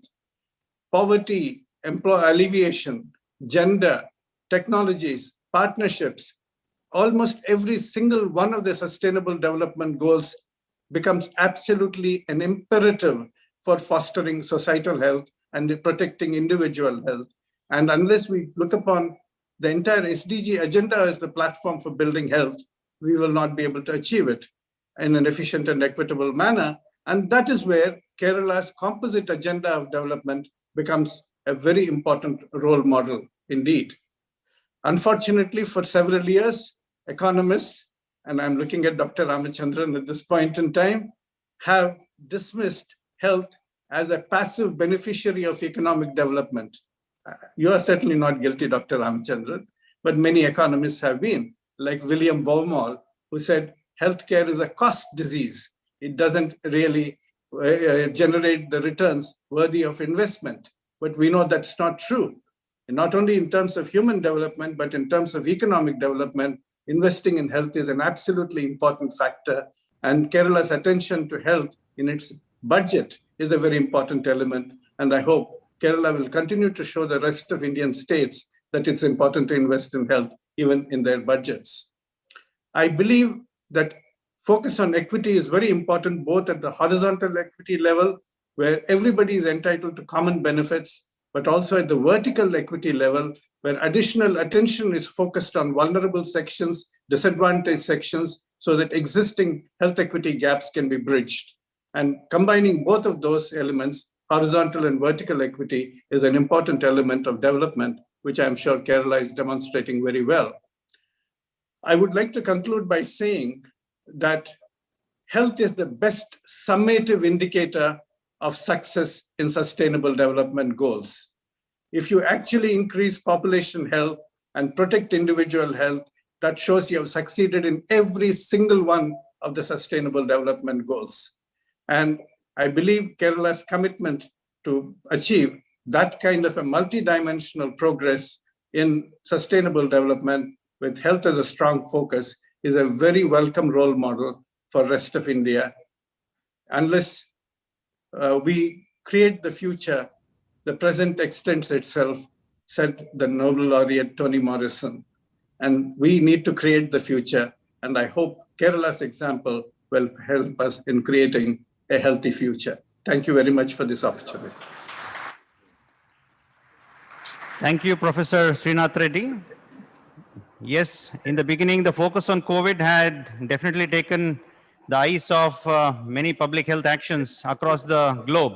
But luckily, Kerala identified that public health definitely has to be the area of focus. And that's how Kerala could reinforce the area of focus again on public health during the COVID times as well. And that's how we could ensure that the NCDs and other infectious diseases are also brought down to the extent possible, even during the COVID times. Sir, thank you for your words on NCDs and mental health. Kerala has been focusing a lot on these aspects, especially the unified health system. Like you pointed out, UHC and the social determinants of health are the strong points of Kerala, and we need to build on this. You also gave us two acronyms, 3 Ps and 4 Ps. The 3 Ps, the partnerships for public purpose, and people-partnered public health. These are very important concepts which we will definitely strive towards achieving. And like you said, let us sum up the SDGs by saying that the goal number 3 of SDG, that is the health, is the heart and life of all other SDGs. And we need to ensure that we achieve all the targets which we have earmarked in the goal number 3 of the SDG for health. So with those words, we come to the end of the special address. And now I request the architect of this webinar, Dr. Rajan Kopragade, Principal Secretary Health, Government of Kerala, to formally give us a vote of thanks.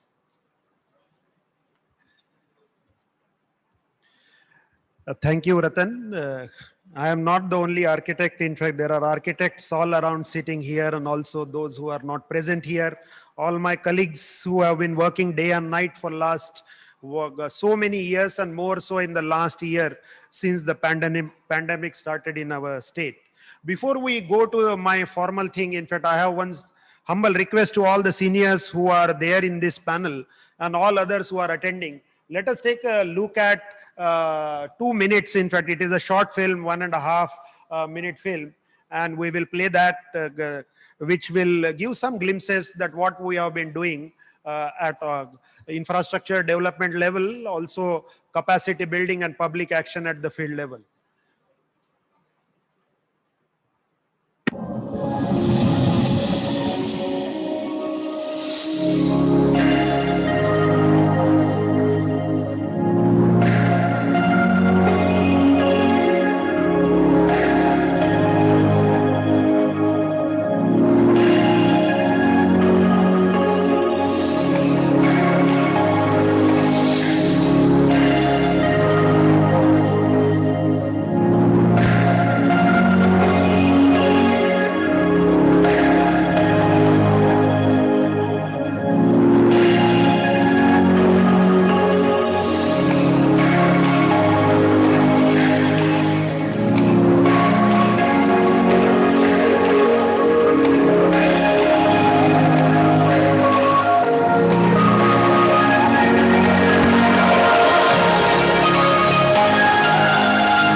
Now, I'm not going to talk about technicalities because for last 5 sessions we have discussed enough, but I'll take you through some of the creative concepts what we follow here. Whenever we hear Kerala, in fact, whether we are here within Kerala or outside Kerala or anywhere in the world, only one color comes to our mind, that is a green color. And therefore, in fact, we very sensitively, in fact, we have given Kerala health as a green color. And the health is, in fact, if you would have noticed, every alphabet increases in size. So as we progress, we take a look at problems around, we draw our attention to the interventions, what we have to do. We are very confident that each and every person's health we will improve. So that is our commitment of this department, and therefore, whatever challenges which we will have to face, whatever challenges which we have already faced, that has given us enough experience, and our system is resilient, and we will march forward. So we had a challenge before us when we have been doing work related to COVID. In fact, we started thinking, how do we motivate our all functionaries? Because day in and day out, throughout this last 1 year, they have been working. So we thought that we need to re-energize each and everybody, not only the functionaries, but all of us together in the state.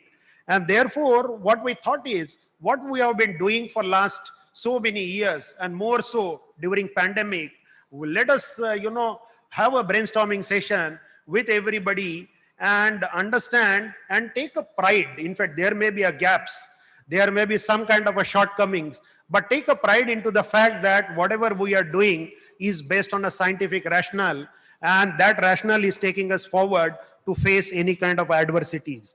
And therefore, we have organized this wonderful webinar, and we are completely overwhelmed by the response from world over. If we take a look at the experts who have participated right from the day one till day last, in fact, it is just overwhelming.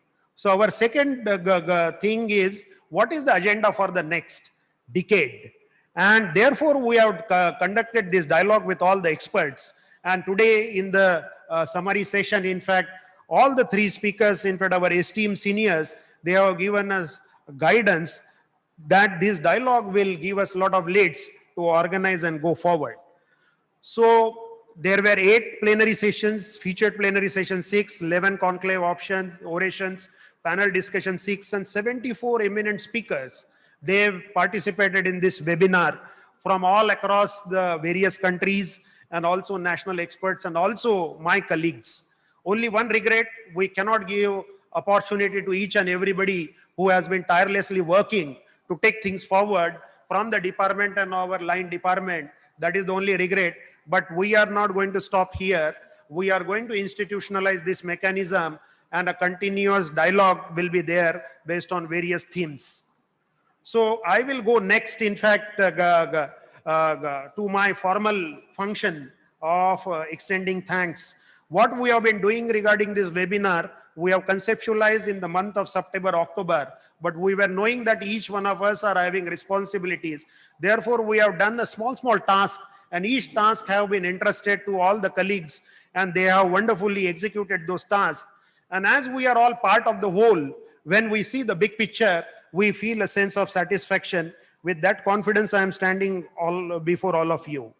At the outset, let me thank Professor Ramchandran sir, because in spite of his heavy schedule and in such a busy schedule, sir has agreed. Let me also tell my colleagues here, when we were going through a little bit of difficult phase in October when numbers were increasing, a call comes from sir, and he tells, Rajan, all of you are doing wonderfully well. Only 1 or 2 sentences he has mentioned. It is not only to me, but it is all those who are sitting here and all our field functionaries, right from the ASHA worker till up to the my point, and also our honorable minister, that we worked as a team. That was the message sir has given, and we reinvigorated ourselves. We passed on those messages to our colleagues, and we again went back to our work.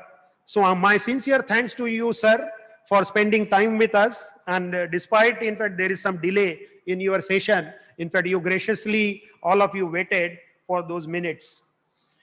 Next, in fact, definitely our Honorable, in fact, Representative India WHO, Dr. Rodrigo Offrin. In fact, he has been always very supportive to the cause of Kerala. He participated in the trauma care session also, and his core competencies in emergency care, he has shared with us. I look forward to continued technical support and many more initiative in Kerala Health with the association of WHO. I extend thanks on my personal behalf, on behalf of the department and on behalf of Government of Kerala to Dr. Rodrigo Offrin. Before I extend my thanks to Srinath Reddy sir, in fact, I would go back, I think 2 decades. Sir came along with Dr. Ramana to talk about somebody should start the public health of non-communicable diseases. I don't know whether sir is remembering that day. Sir came, sir called a meeting in Muthoot Plaza Hotel. At that time, it is called Muthoot Plaza, now Hilton. So sir had conducted a meeting along with the whole team from various experts. And we started thinking about what should be the NCD. And sir was very insisting, if at all any state should take initiative in rolling out the public health of NCD, it should be the state of Kerala. Sir, you have reposed faith in the state of Kerala. When was this? Which year was this? When? Sir, it was in 2000, sir. In fact, 99, 2000, I was Joint Secretary Health. At that time, sir came and sir had given this guidance at that point of time. And consistently, in fact, sir followed it up. And also, in fact, what transformation we are seeing in the public health is because of the whole institution bringing in, along with the Sujata Rao ma'am and sir. In fact, they have built this institution of PHFI, which is, and also having regional centers in 4 places. Now, I think perhaps they have increased and grown. And there are many more ambassadors, not only within the country, but throughout the world. So, sir has ably guided us. When we started this webinar, in fact, sir was very busy and we felt very sorry that we missed out sir to come.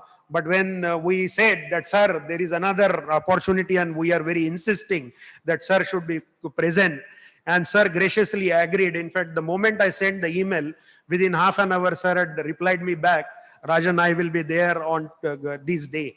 So sincerely, sir, on my personal behalf, on behalf of the department, I extend sincere thanks to you for spending your time with us. Our sincere thanks to our knowledge partner, World Health Organization, World Bank and UNICEF, and all others, because they have been support, they have been helping us to organize this webinar. I extend thanks to all of them. Now, webinar is a technical thing, and we were very apprehensive about all these technical issues because it is our experience. If things have to go wrong, they will go wrong on the crucial time. And I think computer also understands us. So we started thinking that artificial intelligence is at work. So whenever any important sessions are on, this technology, in fact, puts us into a very difficult situation. But let me extend my thanks to Safirullah and Vinod and eHealth team, and also this backbone provider, Hughes and Pin Micro, who have extended this technological platform so that we could reach each and every nook and corner in the country, and all the guest speaker could, hassle-free, could log on, and we could conduct the sessions. My thanks to this CHIS for providing a wonderful venue for a studio. I thank press and media, and I will be failing in my duty, but I must thank our Honorable Minister, Madam K.K. Shailaja Teacher, and our Honorable Chief Minister, Shri Pinarayi Vijayan Sir, because whatever initiative we take in the health department, once they are convinced that this is a intervention for correct achieving some stated objective, there is a complete unstinted support extended to the department and to everybody. On behalf of the department, on behalf of my personal behalf, I extend sincere thanks to our Honorable Health Minister and Honorable Chief Minister. Now I stand before all of you because of these amazing people who have been working day and night in their respective places. It is very difficult if we don't have this team which is working with a single-minded approach, what we should be doing when we face any kind of adversities. So I must extend, even though it will be sounding as a formality, that these are the teams who have been always looking at each and every aspects, what we need to do and how we will strengthen our system. So these are the guys. I extend my sincere thanks to all of them for making this whole event a grand success, and also equipping ourselves that if there are any newer challenges, we will face it with a commitment that we will ensure that everybody is healthy in this state. So with these few words, I stop here. And once again, I thank each and everybody and all the audience who have been attending this webinar series. Thank you very much.